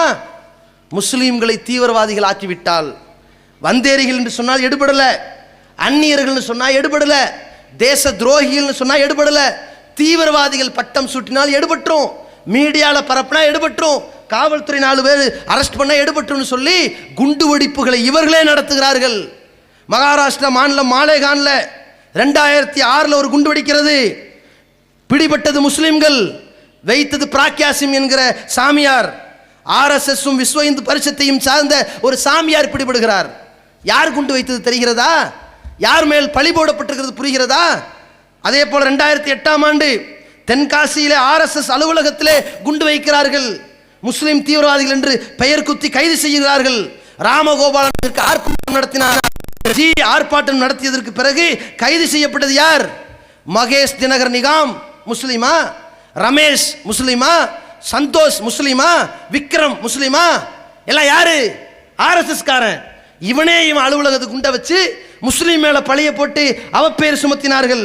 1993 மத்திய பிரதேசத்தில் விஸ்வ இந்து பரிஷத்தினுடைய அலுவலகத்தில் குண்டு வெடிக்குது. யார் வச்சா குண்டு? இவன் குண்டு தயாரிக்கும் போது வெடிச்சது. டெக்னிக்கல் ஃபால்ட்டு, வெடிச்சு செத்தான். ஏன்டா குண்டு தயாரிச்சிங்க? பள்ளிவாசல் வைக்கிறதுக்கு தயாரிச்சோம்னு வாக்குமூலம் சொன்னாங்க. அதே போல 2002 மோவ் என்கிற ஊர்ல, மத்திய பிரதேசத்தில் மோவ் என்கிற ஊர்ல குண்டு வைத்தார்கள். அதுல விசாரிக்கப்பட்ட உடனே கைது செய்யப்பட்டது யாரு? விஸ்வ இந்து பரிஷத்து. அவர்கள் கையில என்ன இருந்துச்சு? 2 குரானு, 2 தஸ்பீஹ் மணி, 2 தொப்பி எல்லாம் பிடிபடுது. இதுக்குடா இது வச்சிருக்கிறீங்க? நாங்க குண்டை வீசும்போது சேர்த்து இதையும் வீசிடுவோம். யார் பிடிபடுவா? முஸ்லீம் பிடிபடுவான் என்கிற சதி திட்டத்தை அம்பலப்படுத்தியது யார்? இந்துத்துவா இல்லையா? இதை மக்கள்கிட்ட சதி வலையை பின்னியது யார்? ஆர்எஸ்எஸ் காரன் இல்லையா? இவன் தான் தீவிரவாத செயலை உண்டாக்கி இருக்கிறான். இந்து முஸ்லீம்களுக்கு மத்தியில் தீவிரவாதத்தை, வன்முறையை உண்டாக்கி இந்த மக்களுடைய சமூக நல்லிணக்கத்தை பால்படுத்துகிறார்கள். ஆட்டை திங்கிற ஓநாய்களாக கருவறுத்து கொண்டிருக்கிறார்கள். 2006 ஏப்ரல் மாதம் 7ஆம் தேதி மராட்டிய மாநிலம் நான்டெட்ல ஒரு குண்டு வெடிக்குது. 2003 நவம்பர் 21 அந்த மராத்திய மாநிலம் பார்பானி பள்ளியில் ஒரு குண்டு வெடிக்குது. 2004 ஆகஸ்ட் 27 அதே பார்பானி மாவட்டம் சித்தார்த் நகரில் ஒரு குண்டு வெடிக்கிறது. 2008 ஹைதராபாத் மக்கா மசூதியில் குண்டு வெடிக்குது. இத்தனை குண்டுகளையும் வைத்தது யார்? பிடிபட்டது முஸ்லீம். உள்ள வச்சது யாரு? அப்பாவி. அப்பாவியை உள்ள வச்ச அயோக்கியனை வெளியே விட்டுருக்கிறான். சிக்கியது யார்? அசிமானந்தா. ஆர்எஸ்எஸ் விஸ்வ இந்து பரிஷத்தினுடைய மூலப்பிதாக்கள் பிடிபடுகிறார்கள். பெங்களூர்ல 8 இடத்துல குண்டு வச்சவன் இவன். அதே போல 2003 ரயில் குண்டு வெடிப்பு, மும்பையில் ரயில் குண்டு வெடித்து செத்து பலியாகிறார்கள் 11 பேர். அந்த பழியும் முஸ்லீம்கள் மீது போடப்பட்டது. இன்னைக்கு வரைக்கும் அதை யாரும் கண்டுபிடிக்கல. இவன் தான் செஞ்சிருப்பான். கண்டுபிடிங்க, தேடுங்க. அதே மாதிரி 2003 ஆகஸ்ட் 25 மும்பையில் கார் குண்டு வெடிக்குது. 6 பேர் சாகுறாங்க. இது வரைக்கும் துப்பு துலக்க முடியல. 2006 காசி வாரணாசியில் குண்டு வெடித்து 15 பேர் சாகுறாங்க. இதுவரைக்கும் துப்பு கிடைக்கல. அனுமர் சிலைக்கு செருப்பு மாலை வீசுகிறார்கள். பிடிபட்டது இந்துத்துவா. பெங்களூர்ல இந்திய கொடியை எரித்தவன் யாரு? ஆர்எஸ்எஸ் காரன். பிடிபட்டவன் முஸ்லீம். பழி போடப்பட்டது முஸ்லீம். இவனே கொடியை எரிச்சிட்டு, பார்த்தீர்களா இந்திய கொடியை எரித்து விட்டார்கள் என்று சொல்லி நீலி கண்ணீர் வடித்து விட்டு ரோட்டில் இறங்கி போராடியவன் இவன். இவனே தேச கொடியை எரித்து விட்டு இந்த தேச துரோகி போராட்டம் நடத்தினான். நீ யாரா தேச கொடியை ஏற்றாத? நீ எல்லாம் தேச கொடிக்கெல்லாம் ஏண்டா போராட்டம் நடத்தின? பிறகு பிடிபச்சிட்டான். அதே மாதிரி அனுமர் கோயிலில் போய் மாட்டிறைச்சி வீசியது யார்? பழி போடப்பட்டது முஸ்லீம்கள் மேல. பிடிபட்டது யார் பின்னாடி? இதே இந்துத்துவா. முஸ்லீம்களை பற்றி சொல்றதா இருந்தால் 2 சொல்லலாம். நிரூபணமாக்கப்பட்டு எந்த பின்னணி இல்லாம ஒரு ஆத்திரத்தினால், ஒரு கோபத்தை கொந்தளித்ததனால் ஏற்பட்ட ஒரு பிரச்சனை. கடந்த 1998 பிப்ரவரி 14 கோவையில் ஏற்பட்ட குண்டுவெடிப்பு எதனால் ஏற்பட்டுச்சு? கோவையில் முஸ்லிம்களுக்கு எதிராக காவல்துறையும் அன்றைய திமுக அரசும் அன்றைய சந்தர்ப்பத்தில் இருந்த இந்துத்துவ அமைப்பும் ஒன்று சேர்ந்து 19 முஸ்லிம்களை படுகொலை செய்தார்கள். சுட்டு படுகொலை செய்த காரணத்தினால் சில இளைஞர்கள் உணர்ச்சி வசப்பட்டு சட்டத்தை மீறி, இஸ்லாமிய மார்க்கத்தில் இல்லாது தவறாக மார்க்கத்தை புரிந்து கொண்டு சில வன்முறையில் ஈடுபட்டார்கள். அவர்களுக்கு பிறகு என்ன நெட்வொர்க்கும் இல்லை, அது எந்த குரூப்பும் இல்லை, அது பின்னணியும் இல்லை, அவர்கள் வெளிநாட்டு தொடர்பும் இல்லை என்று நீதிமன்றம் சொல்லிவிட்டது. அது ஒன்று பிடிபட்டுச்சு, நிறுவனாச்சு. பிறகு யாரு? மும்பையில் சிவசேனாவில் அதனுடைய தலைவர் பால் தாக்கரேவினால் தூண்டிவிடப்பட்டு பல நூற்றுக்கணக்கான முஸ்லீம்கள் படுகொலை செய்யப்பட்டார்கள். அதை கண்டித்து அரசாங்கமும் நடவடிக்கை எடுக்காத காரணத்தினால குண்டு வைத்தார்கள். அவர்கள் பிடிபட்டார்கள், தண்டனைக்கு உள்ளாக்கப்பட்டார்கள். இவ்வளவுதான். வேற ஏதாவது நாங்கள் செஞ்சோமா? 4 கிறுக்கம் செய்யறதுக்கு நாங்கள் பொறுப்பா? இந்த இஸ்லாமிய சமுதாயத்தில் ஜிஹாத் என்கிற கான்செப்ட் என்றால் ஒருவன் தன் உயிரை காத்துக்கொள்வதற்கு, ஒருவன் தன் உடைமையை காத்துக்கொள்வதற்கு தடுக்கிறானே, அது ஒரு ஜிஹாது. அதே நேரத்தில் ஒருவன் இந்த நாட்டில் ஒரு ஆட்சி இருந்து, இஸ்லாமிய ஆட்சி இருந்து, ஒரு யுத்தம் நடந்து, ஒரு பாகிஸ்தான் மாதிரி அல்லது ஆப்கானிஸ்தான் மாதிரி அல்லது இலங்கை மாதிரி ஒரு நாடு போருக்கு வந்து அந்த போர்க்களத்தை சந்திக்கும் போது இராணுவம் நடத்து, அதுக்கு பேர் ஜிஹாது. ஜிஹாதை தப்பா விளங்கிட்டு 4 கிறுக்கம் செய்வான், அதுக்கு நாங்கள் பொறுப்பா? எங்க இஸ்லாமிய சமுதாயம் பொறுப்பா? அப்படியே பூசி முழுகிறாங்க. போலீஸ் பக்ருதீனை பிடித்து விட்டார்கள், பார்த்தீர்களா? எல்லா முஸ்லீம் பயங்கரவாதின்னு. போலீஸ் பக்ருதீன் யார் ஆதரவு தெரிவிச்சா? தமிழகத்தில் ஏதாவது ஆதரவு இருந்துச்சா? அந்த 4 பேரை பிடிச்சிங்களே, ஆந்திராவில் தான் போய் தஞ்சம் பூந்தார்கள். ஏன் ஆந்திராவில் போய் தஞ்சம் பூந்தாங்க? தமிழகத்தில் எவனும் ஆதரிக்கல. இது போன்ற வன்முறை செயல் இஸ்லாத்தில் இல்லப்பா, நீ ஏன் செய்யக்கூடாதுன்னு சொல்ற கூட்டம் நாங்க நியாயமா ஜனநாயக வழியில் மக்களை உண்டாக்கிட்டு இருக்கிற கூட்டம். எங்களை தீவிரவாதின்னு பழி சுமத்துறதும், சமீபத்தில் பெங்களூர் குண்டு வெடிப்புன்னு உள்ள வச்சானே, பிறகு என்ன நடந்துச்சு? நிரபராதி என்று வெளியிட்டிருக்கிறான். வெளியிட்டது எந்த பத்திரிகையால வந்துச்சா? நம்மளை நிரபராதின்னு காட்டினானா? இருட்டடி பண்ணிட்டாங்க. பத்திரிகையும் காவல்துறையா இல்லை காவித்துறையா இருக்கிறான், காவல்துறையும் காவித்துறையா இருக்கிறது. நமக்கு எதிராக இப்படி நடந்து கொண்டிருக்கிறது. அதே நேரத்தில் இவர்களுடைய சதி வேலை ஒவ்வொரு ஊர்லையும் இதே பண்ணுவார்கள். திடீர்னு மோடி வருகிறார், திருச்சியில் காட்டினாங்களே ஒரு படம், லட்சோப மக்கள் வந்து விட்டார்கள், சேர்லாம் காலியாக கிடக்குது. அந்த கிறுக்கம் பேசுகிறான் பாருங்க. மக்களே, அவர் ஸ்டைல், மக்களே நான் கேட்கிறேன், இந்த நாடு பாதுகாப்பாக இல்லை தானே சொல்லுங்கள். திரும்பி பார்க்குறாங்க, என்னடா இது என்ன புதுசாக இருக்குது, பிரியாணி போடுறதா சொன்னாங்க, அது ஓகே, 100 ரூபா காசு தரேன்னாங்க, இந்த கேள்வியை சொல்லி கொடுக்கவே இல்லையே, பரீட்சையில் கேட்காத கேள்வி, இப்படி நினச்சிட்டாங்க. சொல்லுங்கள், நான் சொல்வது சரிதானே, இன்னும் அசையில, சரிதானே அசையில, சரிதான் என்று சொல்லுங்கள், சரிதான், சரி மக்களே இதற்கு நீங்கள் சாட்சி. நான் கேட்குறேன் அவன் ஸ்டைலில், மோடி பிரதமராக முடியுமா? இதுதான் பதில். இது சாப்பாடு போட்டு வந்த கூட்டம் இல்லை, சத்தியத்துக்கு வந்த கூட்டம், அதான் பதில். அவன் எப்படி பதில் சொல்கிறான், சொல்லுங்கள், என்னடா அது காசு கொடுத்ததுக்கு எதுவும் பேச, அந்த மாதிரி திடீர்னு ஆமாம்னு கொடுத்த காசை விட கூறாங்கடா என்று நினைச்சார்கள். இவன் என்ன பண்ண, லட்சம் பேர் வந்து விட்டார்கள், பல அடுக்கு பாதுகாப்புன்னு பணம் காட்டினான். கோயம்புத்தூரில் ஒருத்தன் எங்கள் வீட்டில் குண்டு வைத்து விட்டார்கள் போய் கம்ப்ளைண்ட் கொடுத்தான். என்னடா குண்டு வச்சாங்கன்னு ஆய்வு செஞ்சு, நல்ல வேளை காவல்துறை நியாயமாக நடந்து விட்டார்கள். உடனே ஆய்வு செஞ்சு பிடிச்சா அவனே அவன் வீட்டில் குண்டு வச்சிருக்கிறான். ஏண்டா வச்ச, பப்ளிசிட்டி, பெர்சனாலிட்டி, பப்ளிசிட்டி. இவன் பப்ளிசிட்டி யாருக்கு, நாங்கள் தான் கிடைச்சோமா? இவன் குண்டை வச்சுக்கிறது, அது எசக்கு வெடிச்சு போனால் எங்கள் மேலே பழிய போடுறது, அதில் 4 உயிரை கொள்வது, இதில் 4 கிறுக்கம் போய் 4 இந்துவை கொள்வது, எதுக்கு இந்த மத நிலையத்தை உடைக்கிறீங்க? இவன் பப்ளிசிட்டிங்கிற பேரில் இந்த ஆட்டு மந்தையில் புகுந்த ஓநாய் கூட்டம், ஆட்டு சட்டையை போட்ட கூட்டம் இந்த RSS ஓநாய்கள் என்பதை உணர்ந்து கொள்ளுங்கள். இவன் தான் வந்தேரிகள், இவன் தான் துரோகிகள். இந்த நாட்டை கயவர்களாக கயமைத்தனமாக பிரித்தாலும் சூழ்ச்சிக்காரர்கள். உங்கள் சூழ்ச்சியை அல்லாஹ் முறியடிப்பான். அதே நேரத்தில் இங்கே பாருங்க, இன்னொரு விஷயம், பாட்டுனால குண்டு வெடிக்குது. நம்ம கதாநாயகர் பேசுறாரு, ஏ காவ்மே ஏ கிசான் ரஹத்தாத்தா அப்படின்றார். யாரு, மோடி. நம்ம கதாநாயகர் பேசுறாரு, ஏ காவ்மே ஏ கிசான் ரஹத்தாத்தா அப்படின்றார். யாரு, மோடி. குண்டு டமால் டுமால் வெடிக்குது. ஏன்னா குண்டு வெடிக்குது, எல்லாம் ஓடுவாங்க, அது இயல்பு. இவன் எப்படிடா பேசுறான், இவன் வச்ச குண்டு இவனுக்கு தெரியும்ல எப்போ வெடிக்கும்ண்டு, அதான் விஷயம். அட 5 மாசத்துக்கு முன்னாடியே இவன் கண்ட்ரோல்ல வந்துருச்சு. ஒன்று காவல்துறை கண்காணித்து கொண்டிருந்தது அந்த பாட்னாவுடைய பகுதியை, மீட்டிங் ஸ்பாட்டை.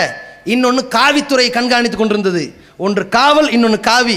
வச்சா 2 பேர் ஒருத்தர் வச்சிருக்கணும். எங்க மேலே ஏன்டா பழி போட்டீங்க, இந்தியன் முஜாஹிதீன் வைத்திருப்பார்களோ, கலப்புனாங்க, பரப்புனீங்கல்ல. பிறகு யார் பிடிபட்டா, 5 இந்துக்கள் பிடிபட்டானே, அதுக்கு என்ன, இந்த 5 இந்துக்களுக்கும் இந்தியன் முஜாஹிதீன் காசு கொடுத்துருப்பான், போட்டாங்களே குண்டை. யாருங்க அந்த இந்தியன் முஜாஹிதீன், எங்கே இருக்கிறான் அவன், அப்படி ஒரு பேர் வச்சது யாரு, அவன் அட்ரஸ் என்ன, அவன் எங்காவது இருக்கிற, அவன் அடையாள லெட்டர் பேட் என்ன, ஒன்றுமே தெரியாதுங்க. சித்தரிக்கப்பட்ட உருவ பொம்மையாக இன்றைக்கு எரித்து கொண்டிருக்கிறார்கள் நம்மளை. அதே மாதிரி இந்த முஸ்லீம் சமுதாயத்தை கருவறுத்து கொண்டு இந்த சமுதாயத்திற்கு எதிராக ரணவேட்டை ஆடிக்கொண்டு திரியக்கூடிய இந்த கூட்டம் இன்றைக்கு பிரதம வேட்பாளர் தெரிஞ்சுக்கிட்டு இருக்கிறான். நீ ஒரு பக்கம் இரு, இன்னைக்கு இன்னொரு பக்கம் யாரு, ஆட்சியாளர்கள். அட, நம் நாட்டின் சுதந்திரத்துக்கு இஸ்லாமியர்கள் பாடுபட்டது தெரியும், அதற்கு முஸ்லீம்களுடைய பங்களிப்பு தெரியும். நாங்கள் தான் இந்த நாட்டினுடைய மன்னர்கள் மைந்தர்கள் என்பது உணர்ந்த காங்கிரஸ் என்ன செஞ்சிருக்கணும், இந்த எதிரி அப்புறம் கேட்போம், துரோகியை பாரு, இந்த காங்கிரஸ் என்ன செஞ்சிருக்கணும், 60 ஆண்டு காலமாக எங்களை ஏறி சவாரி செய்தாய், ஒட்டகத்துக்கு முன்னாடி கேரட்டை தொங்க விட்டு இந்தா பிடிச்சிக்கண்டு இடஒதுக்கீடு தரேன்னு ஏமாத்தினையே. பாபர் மசூதி இடிக்கப்பட்ட உடனே ஒரு வாசலை திறந்து விட்டு ராமல் கோயிலுக்கு வழிவகுத்தாயே ராஜீவ்காந்தி காலத்தில், அது இடிக்கப்பட்டது நரசிம்மராவ் காலத்தில். இந்த காங்கிரஸினுடைய கயவர்கள் 3 பங்காக பிரித்து தீர்ப்பு கொடுத்தார்கள், அயோக்கிய தீர்ப்பு. இந்த காங்கிரஸ் காலத்தில் பாபர் மசூதியிலும் நமக்கு இழப்பு. குஜராத்தில் நம் சமுதாயம் 2000க்கும் மேற்பட்டவர்கள் அழிக்கப்படுகிற பொழுது தட்டி கேட்காத கூட்டம். அதே போல இந்த பாபர் மசூதி இடிக்கும் பொழுது வாக்குறுதி கொடுத்து கட்டித்தருவோம் என்று சொல்லி ஏமாற்றுகிற கூட்டம். இஸ்லாமிய சமுதாயத்தின் ஜீவாதார கோரிக்கை இடஒதுக்கீடை நிறைவேற்றாத இந்த கூட்டத்திற்கு இன்றைக்கு 4 மாநில தேர்தலில் அல்லாஹ் கொடுத்தான் மரண அடி விழுந்துச்சா. காங்கிரசுக்கு ஒரு இறுதி வாய்ப்பை கொடுக்கிறோம். மத்திய மாநில உறவுத்துறை குறித்துக் கொள்ளுங்கள். காங்கிரசுக்கு கடைசி போடுகிற பிச்சை. இனியும் நாங்கள் ஏமாற தயாரில்லை. இறுதிக்கட்ட வாய்ப்பு இருக்கின்ற சில மாதங்களில் நீதிபதி ரங்கநாத் மிஸ்ராவின் பரிந்துரைக்கு ஏற்ப முஸ்லிம்களுக்கு 10% இடஒதுக்கீடை நீ சட்டமாக்கினால் இந்த காங்கிரஸ் அடுத்து மீண்டும் அரியணையில் அமர்த்த நாங்கள் பாடுபடுவோம். இல்லை என்றால் இந்த காங்கிரஸ் மரண படுகொலிக்கு போவது நிச்சயம் என்பதை பதிவு செய்து கொள்கிறோம். இரண்டாவது, காங்கிரஸ் தோல்வின்னு பிஜேபி பெருசுன்னு நினைச்சக்கூடாது. இவன் ஒரு டம்மி, 4 இடத்தை இவன் ஜெயிக்கலே. நல்லா புரிஞ்சுக்குங்க. காங்கிரஸ் மேல ஆத்திரப்பட்டு தான் எதிரில் ஓட்டு விழுந்திருக்கே தவிர பிஜேபிக்கு விஷயம் இல்லை. ஏற்கனவே ராஜஸ்தானில் பிஜேபி இருந்துச்சு, இப்போ பிஜேபி வந்திருக்கு, அதை விட்டுருங்க. இப்போ ஏற்கனவே மத்திய பிரதேசத்தில் பிஜேபி இருந்துச்சு, இப்போ வந்திருக்கு, இதையும் விட்டுருங்க. இப்போ இருக்கிறது 2, ஒன்று சத்தீஸ்கர், இன்னொன்று டெல்லி. இப்போ மக்களுக்கு பிஜேபி மேலே ஆசையா அல்லது காங்கிரஸ் மேலே ஆசையா? சத்தீஸ்கரில் பார்த்தீங்கன்னா காங்கிரஸுக்கு பாதி நிற்கிறான், பிஜேபிக்கு பாதி நிற்கிறான். பிஜேபிக்கு பாதி, காங்கிரஸுக்கு பாதி. எவனுக்கும் எதிரையும் ஆசை இல்லை, விட்டுருங்க. அடுத்து ஒன்று எங்கே? டெல்லி. இதில் உண்மையான பிஜேபியின் சுயரூபம் என்ன தெரியுது? மக்கள் பிஜேபி ஆட்சிக்கு வர வேண்டும் என்று ஓட்டு போடவில்லை, காங்கிரஸ் ஆட்சிக்கு வரக்கூடாது என்று ஓட்டு போட்டிருக்கிறார்கள். யார் முன்னுக்கு வந்தான்? ஆம் ஆத்மிங்கிறவன் வந்தான். அவன் கிடுகிடுன்னு உயர்ந்துட்டான். எவனை உடைச்சான்? காங்கிரஸை உடைக்கிறதுக்கு ஆம் ஆத்மி கட்சி வந்தானே. இது மாதிரி காங்கிரஸை குறித்துக்கொள். எங்களை இந்த தேர்தலையும் ஏமாற்ற நினைத்தால் உனக்கு ஒரு படிப்பினை இருக்கிற 3 மாசத்துல இடஒதுக்கீடு தரணும். இந்த தேர்தலில் எங்களை ஏமாற்ற நினைத்தால் ஒரு 3ஆம் அணியும் வரலாம், நாங்கள் ஓட்டு போடாமலும் போகலாம். பிஜேபி ஒரு காலத்தில் ஆதரிக்க மாட்டோம். ஒன்றை புரிந்து கொள்ளுங்கள், காங்கிரஸ் இந்தியாவை ஆளாது. இதை தெளிவாக நாங்கள் பதிவு செய்து கொள்கிறோம். அடுத்து மாநில அரசு. ஏற்காடு சட்டமன்ற தொகுதியில் 1,40,000 வாக்குகள் பெற்றவுடன் ஆட்சி அரியணை ஏழ்ந்து விட்டோம், இடைத்தேர்தல் வெற்றி பெற்று விட்டோம் என்று நினைத்துவிடக் கூடாது. ஆளுங்கட்சி தான் இடைத்தேர்தலில் ஜெயிக்கும் என்பது வரலாறு, இது மேட்ரு இல்லை. ஆனால் ஜெயலலிதா அவர்களுக்கு நாங்கள் சொல்லிக் கொள்வது, இந்திய சமுதாயத்தின் இடஒதுக்கீடு, குறிப்பாக தமிழகத்தில் இடஒதுக்கீடு 3.5% இருப்பதை உயர்த்தி தர நான் பரிசீலிப்பேன், அதற்கு உயர்த்தி தர பாடுபடுவேன் என்று வாக்குறுதி கொடுத்த ஜெயலலிதா அவர்கள் 7% நீங்கள் உயர்த்தினால் இது உங்களுக்காக நாங்கள் சமுதாயத்தின் சார்பில் வைக்கிற பேரம். நீங்கள் உயர்த்தி கொடுத்தால் எதிர்வருகிற பாராளுமன்ற தேர்தலில் 40 இடங்கள்லையும் லீடிங்ல அதிமுகவை நாங்கள் ஜெயிக்க வைப்போம். இதை 2 சமுதாயத்திற்கும் மத்திய மாநில அரசுக்கும் நாங்கள் பதிவு செய்து கொள்கிறோம்.